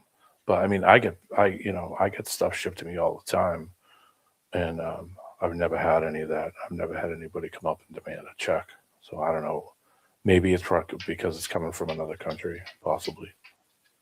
Well, at least we know the UPS guy isn't lazy, because he actually brought the packages up to the door instead of go up there first and go, if you don't fork over, I ain't even bringing your packages to the door. Right, well, right. You know what? If that's the case and you were pissed off about it, I'd just make him come back 3 times and then just send the packages back. Companies, a lot of these shipping companies going to go out of business if that's the case, because a lot of people will be like, no, fuck that, send it back. So I think I said earlier when I first started, I had to fix a joist on my deck. Yeah, it was getting some spring in the thing and everything. I mean, and one of the planks had actually, the planks they're vinyl. So once I got the one loose, which was no small task, I think those fucking screws are made out of tungsten. They're these, and I can't get nothing to go in the head without stripping it out. Yeah. Anyway, I had to use a multi-tool and go through and cut with those fucking things. Anyway, I got that thing pulled up, and then I took a piece of wood I had and I propped it up so that it stayed up. So it was kind of like this off the deck. It was just kind of swooped up like that. And I could see the joist over the one that was sagging. Well, actually, there was 2 of them. So what I did is I went and got my big old Dean iron and I stuck it down in it through the hole. And then I pried down on it and I held it with my left leg. I held it with my left leg and put the pressure on it necessary till I got it flush, and reached over. And once I got it flush, I was leaned over. I must have looked like some kind of demented pole dancer. And I got that screw in there. I was like, well, fuck yeah, that's the way to do it right there. And I got it. Then I was able to fix the other one, screw the planks back down. I'm glad that's out of my hair, because the thing is only like this far off the ground. So you can't get underneath of it. Yeah. Way to get underneath. What caused it to sag? I don't think it was fastened correctly. Now I don't know. I wasn't here when the deck was built. My dad and mom put it on there. Oh, fuck. Somewhere between 25 and 30 years ago. They had that put on. And You know, so I don't think it was fastened right, or it came loose, or, you know, I don't know. But I didn't see any evidence of it being fastened before. And it was like, well, there ain't even no nails in this fucking thing. So what I think that happened was they had it in there tight, missed it, and then with the planks all fastened in there, it held it up there. But over time, it sagged and sagged and sagged. And so anyway, it's fixed. It was quite an endeavor to do, though. I was like, how the fuck am I going to do this here? Let's see.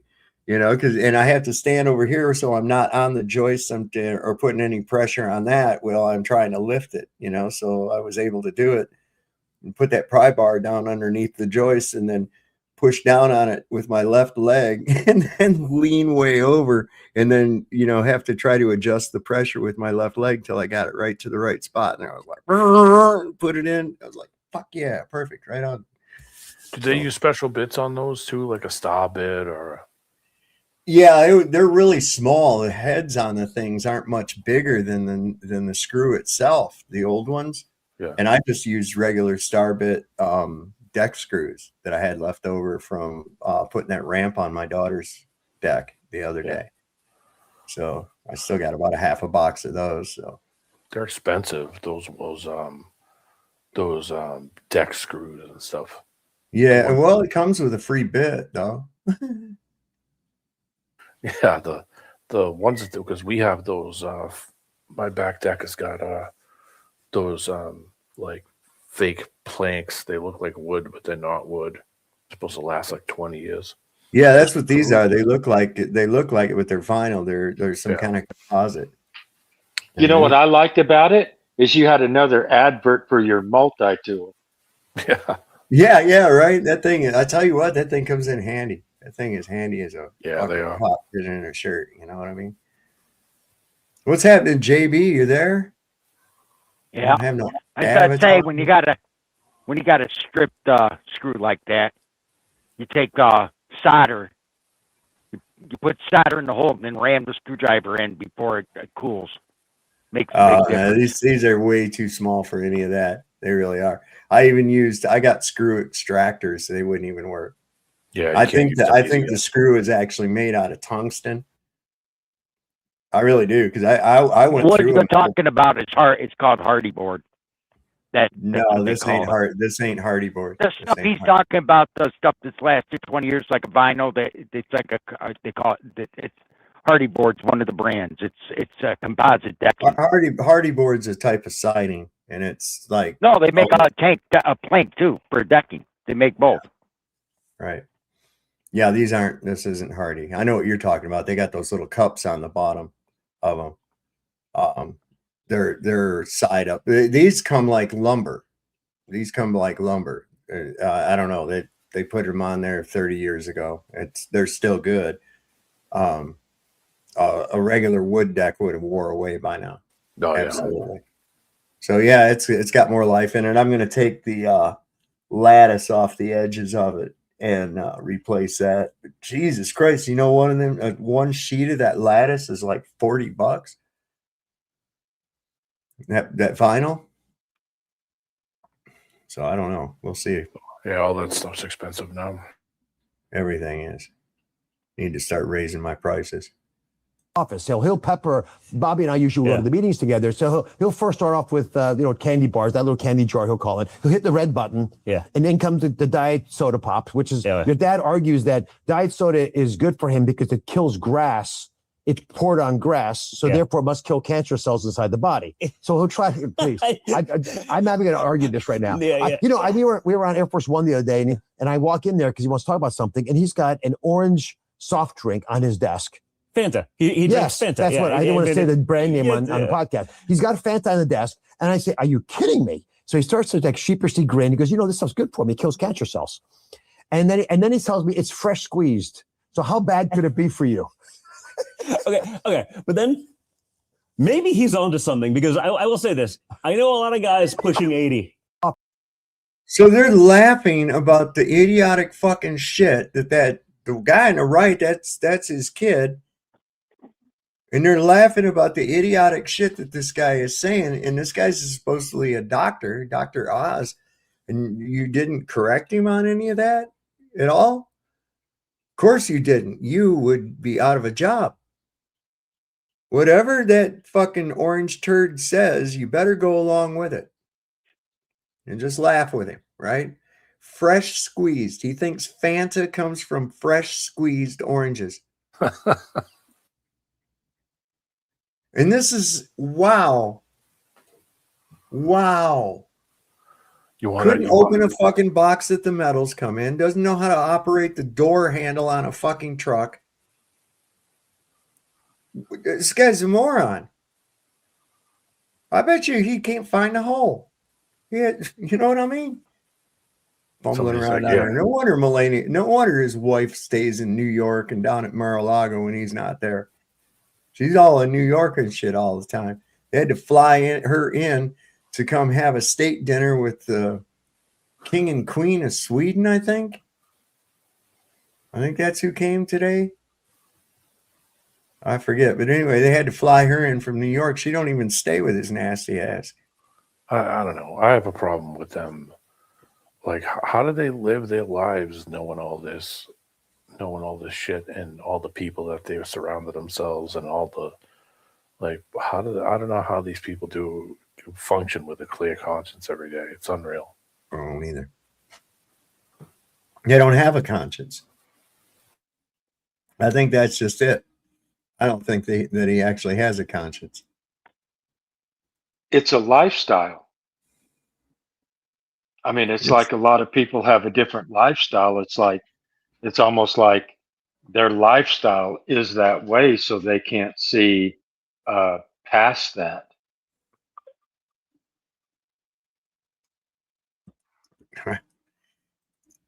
Going out in public, knowing that all those people, you're well known, that a lot of them have seen the files.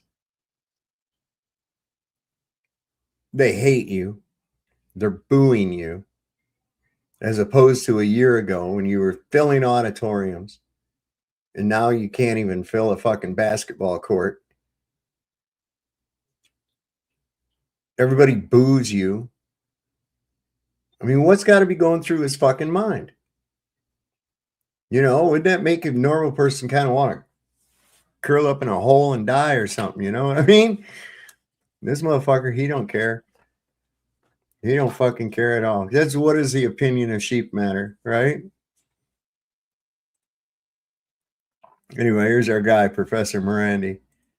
First of all, Vance, on both sides, he was surrounded by two very well-known Zionists and Israeli firsters, and he was constantly making phone calls. And one of the people who he was speaking with was Netanyahu, who said vice president would give him reports. Iran doesn't give reports to anyone, but the Iranian delegation didn't even communicate with Tehran. They had full authority. So it's clear that the Americans did not have authority. And while we were there, the Americans did two very strange things. One is that two ships tried to enter the Persian Gulf. The second was an opinion piece in the Washington Post calling for the assassination of the Iranian negotiators. And of course, that meant us. And that's why on our flight back, we were all fully prepared psychologically and spiritually for our plane being shot down. This sort of behavior and intimidation and escalation shows that the Americans really were not serious at all. First of all, Vance, on both.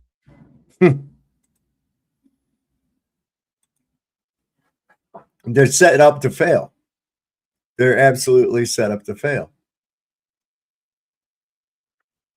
So what about Eric Swalwell? He's the latest. I heard he resigned. Yeah. He was the one that was banging all the Chinese spy broads. Yeah, Fang Fang. Yeah. Yeah, he was bopping Fang Fang, and now he's been accused of rape by a couple of people. And it's like undeniable. So he was going to be in the gubernatorial race against whoever for governor of California, I guess. And he's dropping out of that too. it just makes me think that maybe the Epstein files aren't so, I don't want to say they're not bad, but it's like all the people in the Epstein files is going about their life. And this dude does a little stuff with the little Chinese people and on his wife. And next thing you know, he's got to go. Well, it's not just that. There's recent footage that's come out, video of him in a hotel room with some other dudes, and a sex worker in the room with him, and he's wrestling her back and shit onto the bed. They're all fucking perverted scumbags, every last one of them. That's just all there is to it. We got some big breaking news coming in from RT Media. So RT Media just put out a video of a young lady claiming that she was raped, choked, unconscious, and drugged by Eric Swalwell. So when this comes out to be true, we find out that these perverts have been sexually abusing and raping women on our tax dime, getting paid, writing laws that fucking destroy our lives. Do we get to go back and revoke all of these laws? Like, I just don't get how we get something like the Patriot Act, which was passed by a bunch of blatant criminals. We all know they're fucking criminals now. They're all crooks. They could all be charged with crimes and put in prison for life. Does that mean we get to go undo all this horrific shit that they did in our country? You're going to see this video of this young lady testifying. Eric Swalwell invited her to a fucking party. She was friends with Eric. So yeah, sure, I'll go. Decides to go. Eric's like, oh, hey, have a drink before we go. Has a drink. He drugged it. Then he's like, oh, hey, on the way to this party, I just got to stop by my office or got to stop by my hotel and grab some documents. Let's run in real quick. She said by the time she got to the fucking hotel room, she was incapacitated. She couldn't even fucking walk or talk. She fucking begins to sexually abuse her and starts to choke her, and she goes unconscious, and he continued to rape her. She's like, I thought I was dead. These are the scumbags that are controlling our fucking life. Every one of them is a fucking Eric Swalwell, outside of maybe the Thomas Masseys and the MTGs. You have the few that were uncorruptible, and the rest are just a bunch of dirt scumbags. Check this out. Me to 2 public events.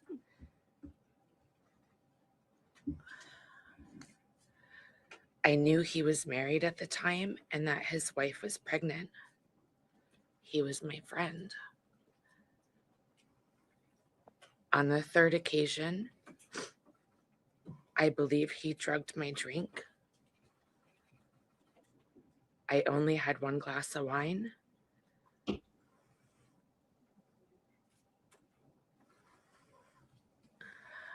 We were supposed to go to a political event, and he said he needed to get paperwork from his hotel room. When I arrived at his hotel room, I was already incapacitated, and I couldn't move my arms or my body. He raped me, and he choked me. And while he was choking me, I lost consciousness. And I thought I died. I did not consent to any sexual activity. Although I did not undergo a rape kit at the time, I disclosed the assault to the people closest to me. That's going to kill her right there, though. Yeah. Not having that kit. If you're going to do it, you got to do it right, man. I think he's been on the radar for a while, Swalwell. And plus, she said she just told people that was close to her. You know, she didn't, like, there's an avenue you have to go. And I mean, you can tell the people that are close to you, but what's that really going to do? Like, when it comes out now, it's like, but those people knew it happened. Yeah, well, what about the police and the kit and that kind of shit can get you killed in that arena, though. Yeah. See, best to stay out of that circle altogether. Yeah, she goes to tell you, all her dirty secrets, and now and now the potential, because that she just dragged you into some shit that you didn't want anything to do with in the first place. Right. And the next thing you know, you're banging Fang. You see? Yeah, to fucking keep breathing. It's a vicious cycle. Ching Chong. Ching Chong. Here's Ching Chong with the news. Yeah. Wonder who that? Ships don't move. oil don't flow. Who really run the world? Let's go. Warships lined in the Persian Gulf. Blue lights flash, get attention up. Orders came from the top real quick, shut it down. Now the whole world lit. USA said we control the lanes. Iran replied, that's a pirate game. Straight Hormuz, locked in chains. Now the pressure spread across the plains. Tankers stopped, engines cold, billions stuck in black like gold. Market shake, the story told. Power ain't pieces control from DC rooms to Tehran streets. Same war, just in different beats. They don't fight, they compete. While the world watch from the cheap seats. Blockade or piracy? Who got power in the sea? Oil rise. Now we see price hit at 150. Who gon' bleed? Blockade or piracy? Truth lost in policy. One move, now globally. Everybody paying for rivalry. Tehran said we shut it down. No shit passed through our ground. Hormuz tight, no way around. Now the whole map breaking down. U.S. fleet with the iron stance. Fighters ready, drones advance. One mistake, no second chance. Turn a warning into a war dance. Gas go up, people feel it. Street to street, they reveal it. They don't care who really did it. They just know they gotta live it. News keeps spinning, who to trust. Truth get buried under dust. Power moves, never just. It's control right here, we must. Blockade or piracy? Who got power in the sea? Oil rise. Now we see price hit on 150. Who gon' bleed? Blockade or piracy? Truth lost in policy. One move, now globally. Everybody paying for rivalry. Who owns the water? Who owns the route? Who decides what it's about? Is it law or just a shout? Strong decide, we get out. From a tanker to a home, from the market to a phone. They don't fight this war alone. Every dollar feel the tone.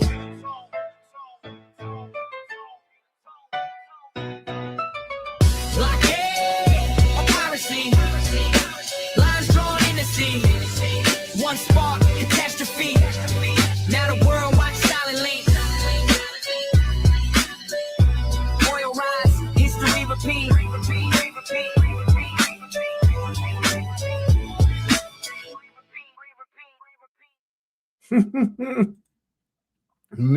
Iranian family watching his dumbass on TV laughing.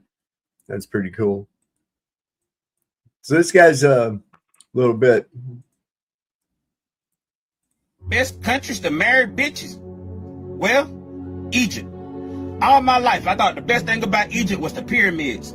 Until I found out that Egyptians actually promote that you beat the shit out your bitch in order to correct your hoe and save the marriage. Or Afghanistan.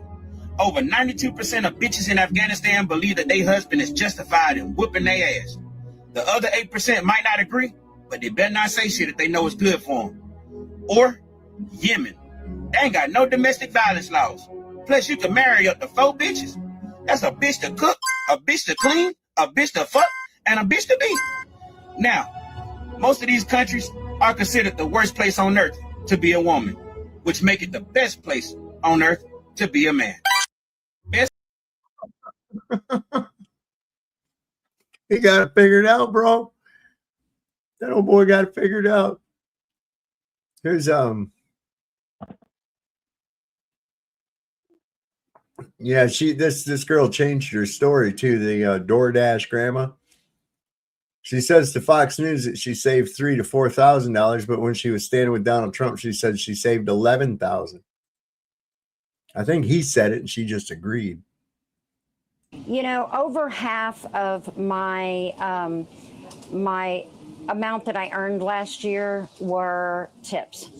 And so that is an incredible amount.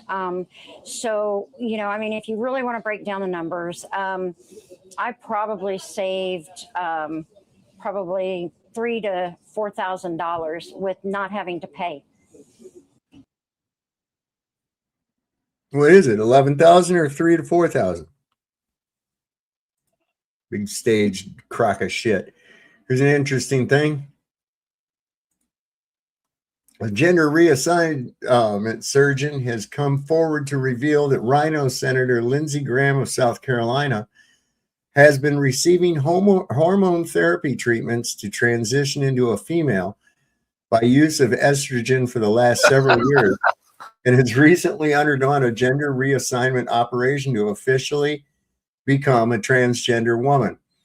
Graham is also said to wear makeup and fake breasts in private and is reportedly highly insecure about his gender dysphoria. This is what the Democrats have always had on Lady G. Washington, D.C. has truly become one sick, depraved town. I don't know, man. Ooh, I don't even want to think about that. He's not going to make a very good-looking woman. Here's Ted Logan from Twitter. Just another crazy flat earther here who has some simple questions for the Globies, because we know you guys believe in this. And to get to that, first you got to prove this. My simple question to all you globe believers is, when does the water start bending? Let's see if we can find out. Nope, no curve there. That puddle looks flat too. We must have to go bigger. No curve here in the bathtub. None in the kiddie pool. How about the world's largest pool? Nope, still no curve. How about the ocean? Still no curve there. So I know we have to go higher. Okay, let's go higher. Higher, higher, higher. All right, let's go really high. The fact of the matter is you can keep going up and up and up all you want. The horizon is always flat and it always rises to eye level, as you can see yourself. It actually seems the only time that you ever see it curve is when it's NASA. This is all real NASA footage. You have two choices. You can either believe reality or you can believe your government that shows you something you've never been able to see yourself. Have a great day. Yep. Doesn't appear in nature. You don't see it naturally. That's right. It's not real. It's that simple. Auto Page said he's missing his education. Do you know that Israel pays people to write shit? Yeah, of course. They don't pay out, though, from what I heard.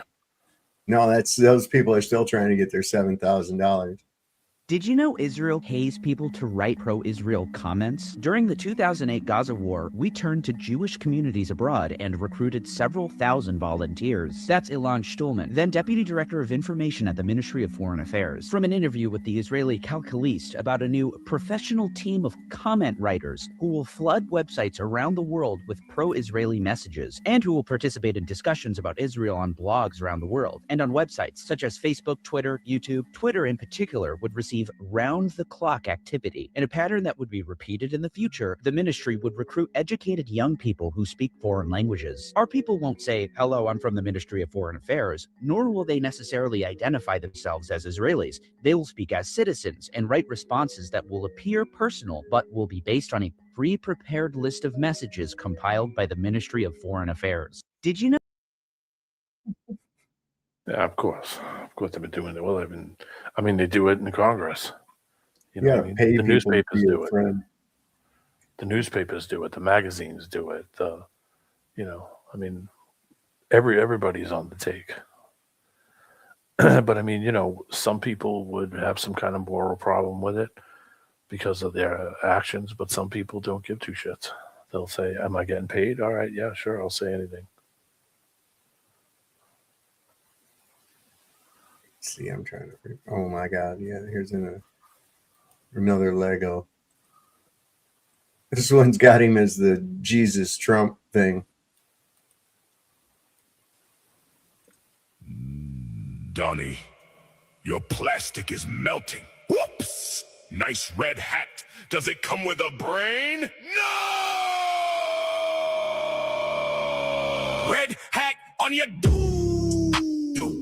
white robe stained with no. Acting holy for the show. Healing air in the glow. You look like a clown new.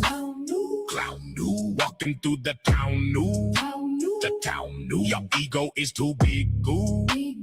Big goo, danced a little jiggle. Jiggle! Plastic savior in a hat of law. Afraid of the Pope, now you got to go. Gaza and Iran, the red is on the floor.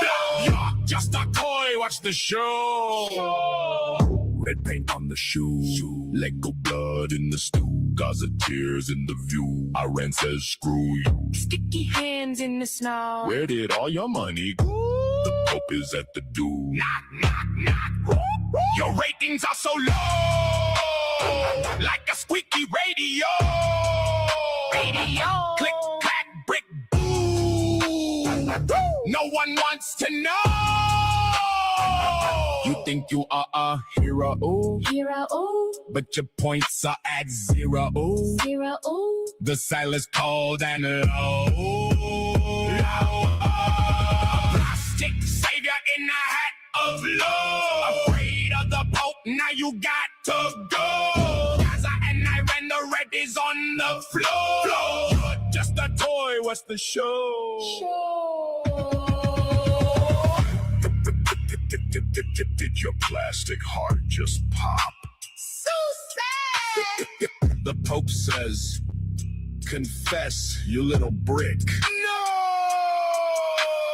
No! Back to the factory for you. Disconnected.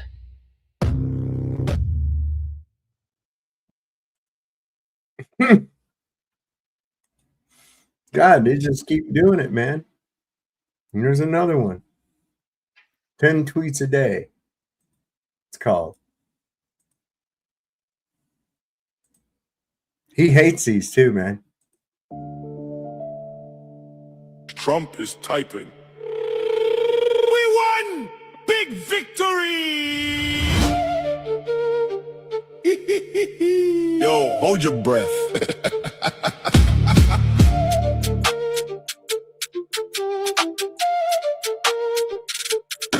10 tweets a day, screaming winning in the air. But wait, you're gasping for breath, pulling out your hair. Drowning in the victory, sinking in the blue. 140 for the oil, and the joke is on you. 52,000 feet, the Triton hit the floor. Donnie's on the bird, screaming, we want more!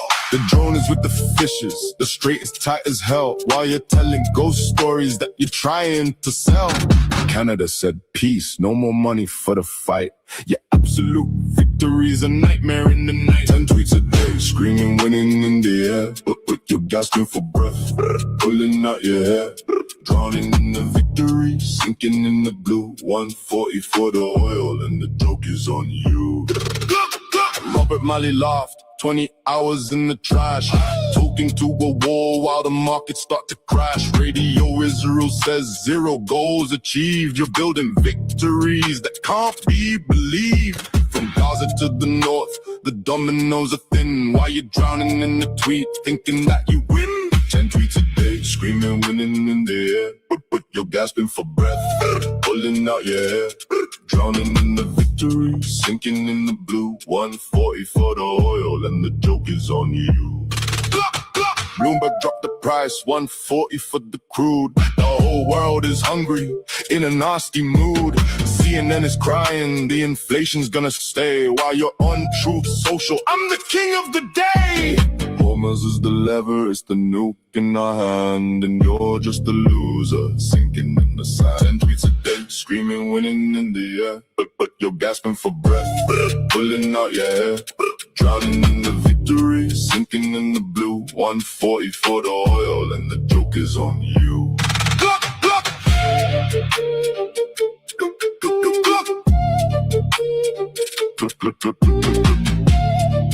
20 tweets today, Donnie. Make it 30. The fish are hungry for news. Bye bye.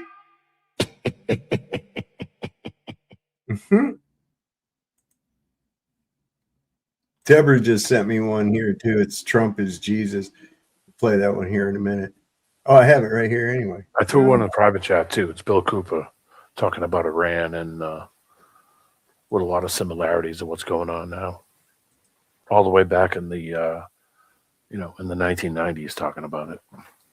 Did you know this broad over here on the right was in the Mad Max movie? Yeah, she's an actor. They all are.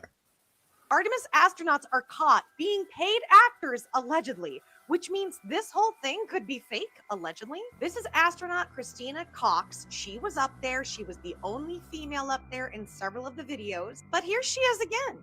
Take a close look. Do you recognize her from this? That's because she was credited in 2015's Mad Max Fury Road as one of the Volvani. She was one of those mothered. You can even see it here listed. She's on IMDb. Oh, but it gets better because this movie, Fly Me to the Moon, was released in 2024. What was this movie about? White House hires a team to fake the Apollo moon landing so they can win the space race no matter what.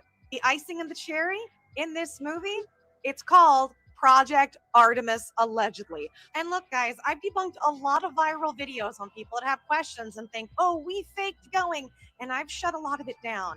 But this one, I'm having a bit of a hard time with because it's right in front of our face. I still think we went to the moon and space, but I don't know, guys. What do you think? Nope. She thinks we still went to the moon and space. Okay, well, guess what? This one the same? Yeah. No, this one, go to BitChute. It's got the word bitch in it.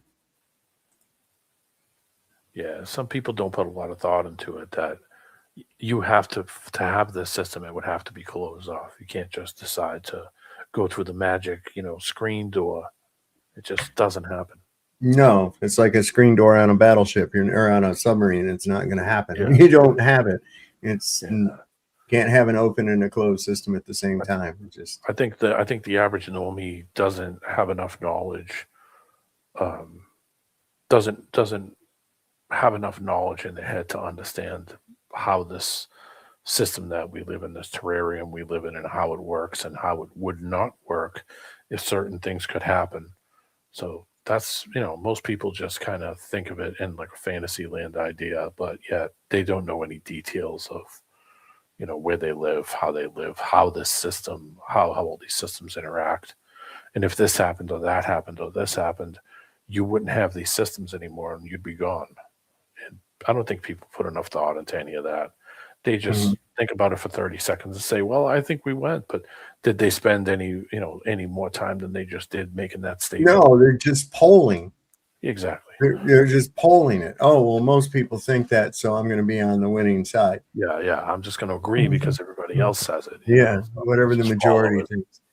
Well, that's what school is. School is what is a school of fish? What are they doing? They're playing follow the leader, and nobody knows who the fucking leader is or where he's going. They just follow each big other. fish.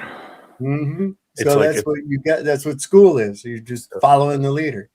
It's like the baby turkey swallowing the mama, you know. It's the same thing with school, you know. Now you're out of the house, you know, when you're not, your parents ain't teaching you, you're going to school, and now the older person is now the person of authority to you, kind of like a, you know, daycare or, you know, so you look at them as an authority figure. So, you know, the only place NASA ever went was to the bank. No shit. Yeah, get that right. Donnie, your plastic is melting. Whoops! Nice red hat. Does it come with a brain? That's the one we just showed with a trigger. No, that's the same one. We can see it this time though. On your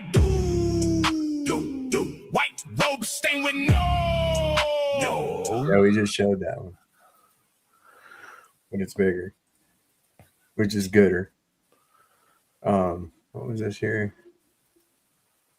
Oh yeah. Now I'm gonna bring up that BitChute. Let me finish up with this shit here real quick. Wait. Let me see if I got this right. Before the United States attacks Iran, the Strait of Hormuz is free for the world to travel. People are going in and out. Things are just fine. The United States attacks Iran, and Iran closes the strait.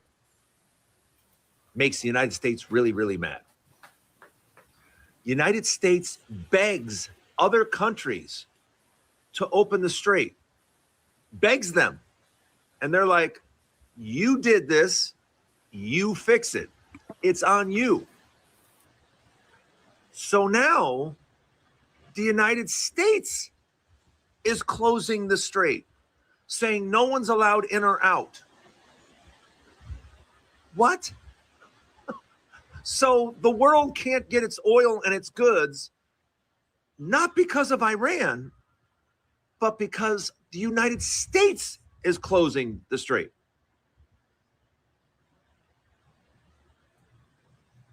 Is anybody else confused? Yeah, that's what I was thinking. You know, it's like you want them to open it, so you're going to fucking blockade it. Yeah, it was open before he started all this shit. It's because he's got a turkey giblet up his ass about the people are making deals with with what's his name with Iran. See, that's the whole thing. It's been a little over a year, and Donnie has put us smack dab in the middle of the next Cuban Missile Crisis. No shit. And we know that nukes are fake, but a lot of people don't, you know, and the panic that this kind of shit can cause is phenomenal. The Strait of Hormuz is clopen. Donnie blockades a blockade that's already blockading. Okay, so first things first, Donnie is an idiot, and this is leading us incredibly close to World War III. Iran's blockade has up until now allowed selective ships through mostly from India and China, and Donnie thinks by cutting even those off he will choke Iran's income, which sure maybe kinda sorta, but it's far more likely what he's going to do is start a fucking shooting war between a Chinese tanker and a stressed out U.S. warship. Chinese tankers are already slipping through, and Donnie is almost certainly screaming at Pete. And Pete is almost certainly screaming at ship commanders, and ship commanders are almost certainly under insane pressure, and soon, boom! Like fishermen in the Caribbean, we'll be opening fire on a ship flying a Chinese flag. Our allies have refused to participate. Our enemies are banding together behind Iran. We're so fucking isolated, and we're about to trigger World War III. Not by choice, but because a fat Dumbo keeps thinking he can do diplomacy by swinging his little Donnie around even though it's barely an inch, doesn't function, smells like an Arby's dumpster, and makes everyone retch and laugh. The best possible outcome that's on the table now is that we fail to maintain the blockade and go home with Iran in total control of the strait. That's literally the only outcome that doesn't have us in a world war or sitting on $8 a gallon gas when the Houthis get the go-ahead from Iran to block the Red Sea, which they are already in position to do. Every day the blockade exists, there's a chance of a naval incident, an Iranian fast attack boat, a Chinese tanker, a mine, something that kills people and forces both sides to respond. We are now in a naval standoff between a small itinerant nation backed by a nuclear superpower, where one mistake by one ensign on a cruiser with an itchy trigger finger could explode the world into war. Somehow, in just over a year, Donnie recreated the Cuban Missile Crisis and brought us right to the fucking edge of it. I hate that remark, so my dumpster smells good. I was going to ask you. Keep it clean. Good to see you, Roger. Hey, man. Raj. So real quick, here's the thing. Then we're going to go on to the thing that...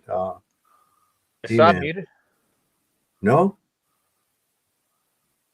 No, What, not muted. Oh, can't hear it. I can hear D, man. That's all I can hear. Weird, huh? Yeah. Very weird. I can hear him. Very, very weird. Yeah, I'll drop in. So this is kind of interesting about the jinn, that they're a lizard race. Jinn races, many of them look like lizards, literally. And as a result, if their frequency enters into people and occupies that person, they create that barrier all around. And that's their way of masking themselves, where they create a frequency and they look human. under certain sounds and under their excitement and stress, that veil is distorted at times, and people all of a sudden see something they shouldn't be seeing because that creature is trying to keep a veil of who they are. So it's a manipulation of energy that Allah is giving in Surah Al-Yasin. That we create a barrier in front of them and behind them. Like I said, like some kind of a parasitic possession, you know, like those, like the Gaul on Stargate, you know. Well, I mean, it's what people said before. It's like in that based on frequency, right? Because he's claiming, you know, they give off the frequency of looking like that, and if they're do whatever, get excited, that frequency does. It's the same thing as like putting that sand on that thing and then putting a frequency to it. It changes the shape of what the sand would look like. And it's the same way with like a salamander or like a human. If they're born or they're placed in something where the frequency's off, their leg will grow somewhere weird on their body. They won't grow like a normal salamander, or like I think in some ways as humans, in some way the frequency being off where somebody's not born with a hand or a little stub or something, the frequency's off. Yeah. What is that? Curve. Don't be a horizon humper. There you go. Well, you know what they say, once you get to the horizon, it's all downhill. Right? I've never heard that one before, so stands to reason, right? Is the that horizon rises up in front of you, so once you get up there, it should be all downhill from that point, right? Aren't you on a horizon right now, technically? No, that's no. He's on the back side of the moon. Okay. The back side of the moon. Is that Right. Cooper we're looking at? That is Bill Cooper. Yeah, I've seen him before. What role in the Middle East again does Israel play in this? Israel was created as the instrument to bring about the Battle of Armageddon and the fulfillment of prophecy, a war that will be so terrible, where nuclear weapons will be used, so that the American citizens and the other people in the world will get down on their knees and beg for no more war. And what is the answer to that? They're going to be told the only way we can guarantee no more war is if we destroy the sovereignty of nations and we come together as one humanity and government. Right. And I'm telling you, unless the American people wake up and stop it, starting in about 1996, the Battle of Armageddon will become a reality.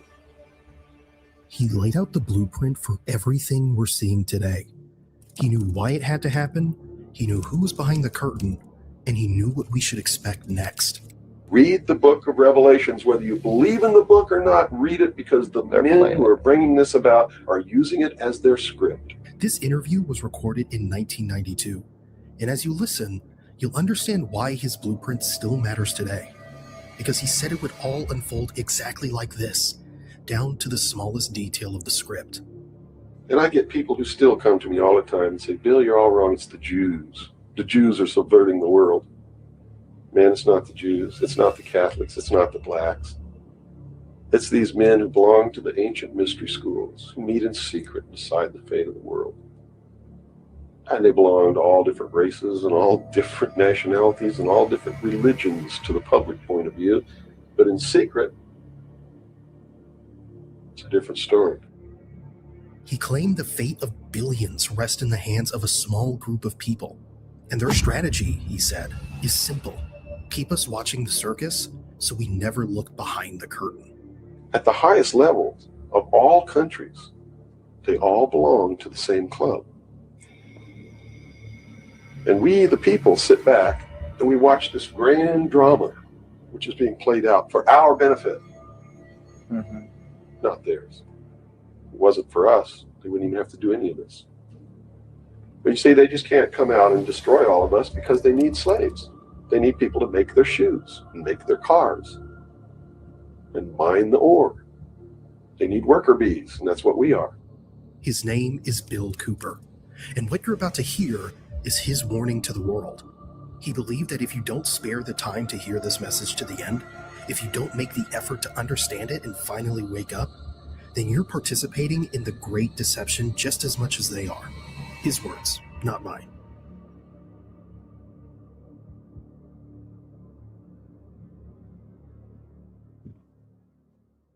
Oh, if it's the whole thing, okay, it's not okay. It's just the introduction. All right, good.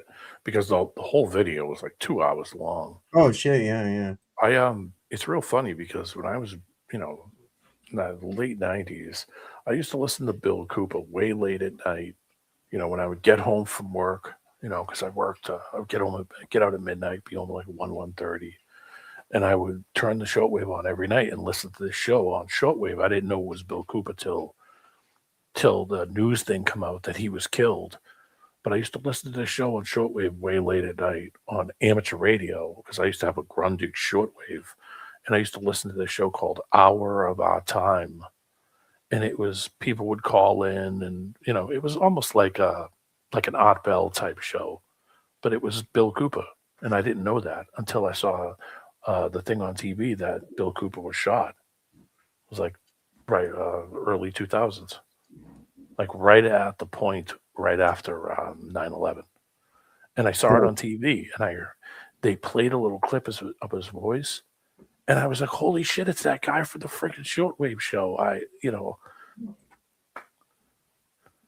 And they killed him. They definitely killed him. Oh yeah. He hated Alex Jones, by the way. I know. He warned people about Alex Jones and said this guy's a shill. Yeah, I remember. I used to listen to him back in the day. Pre-internet. Yeah. Pre-internet. So, hey, did he not know who the small group of people were? Like when he's talking, there's a small group of people and it does everything. But then just that clip before, you're like, well, the jinn are like lizard people. And it's like, do we have to try to put the pieces together ourselves? Because who is the small thing? Yes. Who's that small group of people to how AI is coming out today? Why they can't do away with everybody because they need the slaves to make the shoes. But as soon as you get robots to do it, then people start becoming irrelevant. Well, Bill Gates was talking years ago about depopulation, how they were planning on depopulating the world down to a limited amount, and all of a sudden, all of these fantasy diseases started to pop up: AIDS, all these cognitive diseases, autism, Asperger's, all this genetic problems started. Mm-hmm. Take a look at the food, take a look at the processing of how everything is. This has been in the works for a long time. I think they think that there's too many people, Mm-hmm. and but in reality, I can point to one right quick. That would be they built a monument in Georgia that just got destroyed not that long ago, right? Yeah. Well, Somebody went and blew it up. I saw that. That was a signal. That was its kickoff time. That had a hole in it that you could look at the North Star and never moved. Yeah. Never did catch who done it neither. No. This is pretty good one. This is I think the most recent of these videos. It's Iran comparing their civilization to ours. Well, hold on. One thing to say. I got to get back to the hive. You got to do what? Get back to the hive. I got to go back into the hive. Yeah. Okay. I'll be listening. Have a good one, Roger. All right. Later, guys. What's that mean? You got to get back in the hive. He's working. The worker bees. I got you. All right. Roger's a worker bee.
Wow.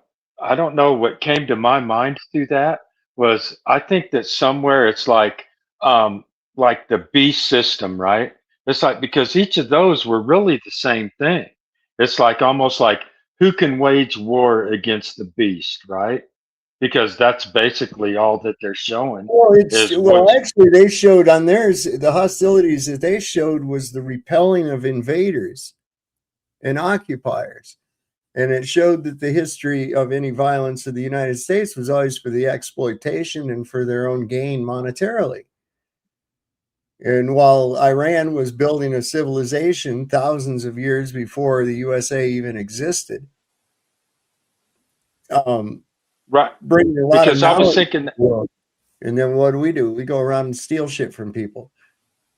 because I was thinking that too, and like watching that is like, you know, just then some people talk about Tartaria and how that system was in place all around, let's say, all around the world in different countries, is how the takeover of that previous existence of how it was handled and how different civilizations expressed their power over it in that way, like you're saying?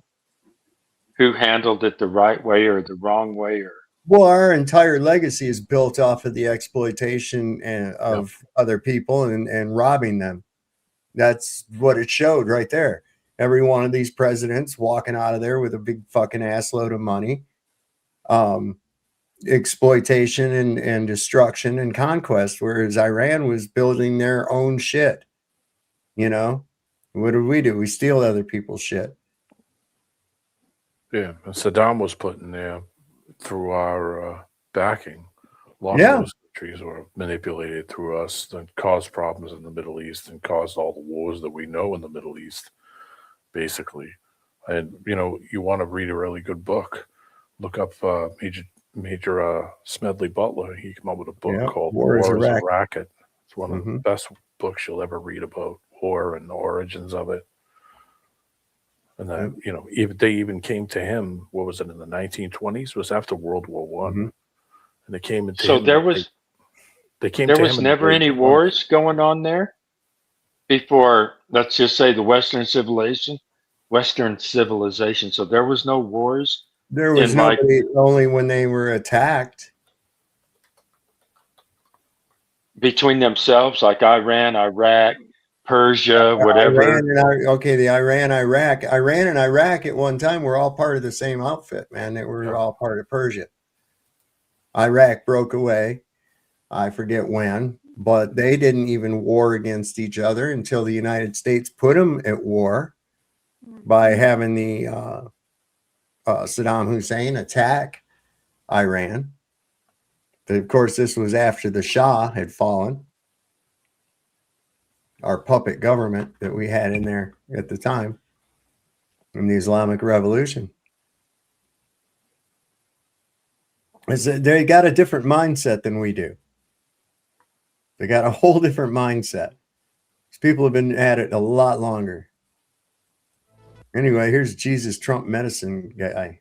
Dr. Trump medicine Jesus. I've been called to heal. Doctor, will I make it? I've been looking over your chart. All I can tell you for sure is that Candace Owens is a low IQ loser. She's not even as hot as Macron's wife. I think she's jealous because Brigitte has a bigger and more attractive penis. Then you got Megyn Kelly bleeding all over the place. People are saying Candace should be on a teeny weeny submarine. Sad, very sad. Dr. Trump, medicine Jesus. You won't believe what a terrific show this is. Did you just say Dr. Trump? Dr. Trump medicine Dr. genius. Trump medicine genius. Teeny weeny submarine. Hey. Well, guys, that's 3 hours. I think. Well, wait a second. We got one more. We got one more little tidbit for you. Can't go without that. Oh, wait. With you, I'm so motherfucking done with you. Can't believe the awful shit you put me through. I'm done, so fucking done with you. Whoa, what is this? Owe said haters will claim this is AI. Oh, come on now. This just was out about just before we started. And this is the first I've seen of this. I'll have to investigate this further. But is this true? Oh, it's not playing. There's no sound. Oh, well, he said the war is over. But he said that before, too. He says that he has no plans to resume military operations against Iran. And then he attacks him 15 minutes later. Yeah. I've had a few videos do that where I pull them up and I can't hear the sound. John Lennon said war is over if you want it. Yeah. Yep. What in the fuck is that? I think they're just trying to make it back to the ticker tape parades. Like when that happens, we need to have ticker tape parade. Ticker tape parade. Yep, I'm going to roll off here. It's about that time for me. I got to hit it because I got to get up tomorrow. Good to see you guys. Good to see everybody in chat too. Thanks. I want to thank everybody for showing up. Don't forget to share. Hit that like button, everybody. If you like the show and you want to help support it, the links are in the description. Also, scroll across the bottom of the screen. Tamara Chevelle. So if you don't want to fear nukes, she's got a book in there about nukes are a fake. Flat Earth books are great coffee table books. Take a look at them. They're inexpensive and they're a good conversation starter. So see what you can do. And D-Man, as always, thanks. I think Cubby's not feeling well or something. I don't know. Yeah, I haven't seen him around today. So you have any one of those libraries like people buy that are in front of your house? They'll put on the street. Those like a little. It's like it looks like a little birdhouse. Yeah, a little lending library. Yeah. Yeah, I got one up the street. You ought to put some of your flat Earth books in there and see what happens. I already know what'll happen. The birds will shit on the fucking box. Or somebody will smash into it with a pickup truck or something. Yeah. No. Believe it or not, there's one around by me and some. Well, here's what you do. You've already got them, and you've already got some of those things around you. I don't have any around me. So what you should do is go down there, order a couple of those books, and put them in. Throw them in there. Put them in. No, there. I put in one book. I saw one book. They're about Trump being someone wrote a book about Trump being a pedophile, and they put it in there, and oh my God, someone actually burned the book in front of the library. Wow, isn't it amazing how grown adults can't handle their fucking emotions so much that they'll act out in such a fucking manner? Yeah, it's just amazing. I think people like that should be put to sleep. I really do. People that react that way should be put to sleep immediately. Then society doesn't have to deal with them anymore. Yeah, put them on an island by themselves. No, just put them to sleep. You know, when the Orkin man comes, he doesn't relocate the rats, you know? that should be a humane option. I don't want to kill the rats. I just want to move them somewhere else. Right. No, you gotta take care of business. Good to see you, man. Good to see everybody. All right, guys. Thanks everybody for coming up. And don't forget, everybody, as we always say, don't forget the Lord loves the working man. Don't trust Whitey. See your doctor and get rid of him because he'll probably kill you. And it's better to shit in the sink than to sink in the shit. Those are some Savisms to live by. We'll see you next time on Sovereign Soul Unchained Mind. Good night, everybody.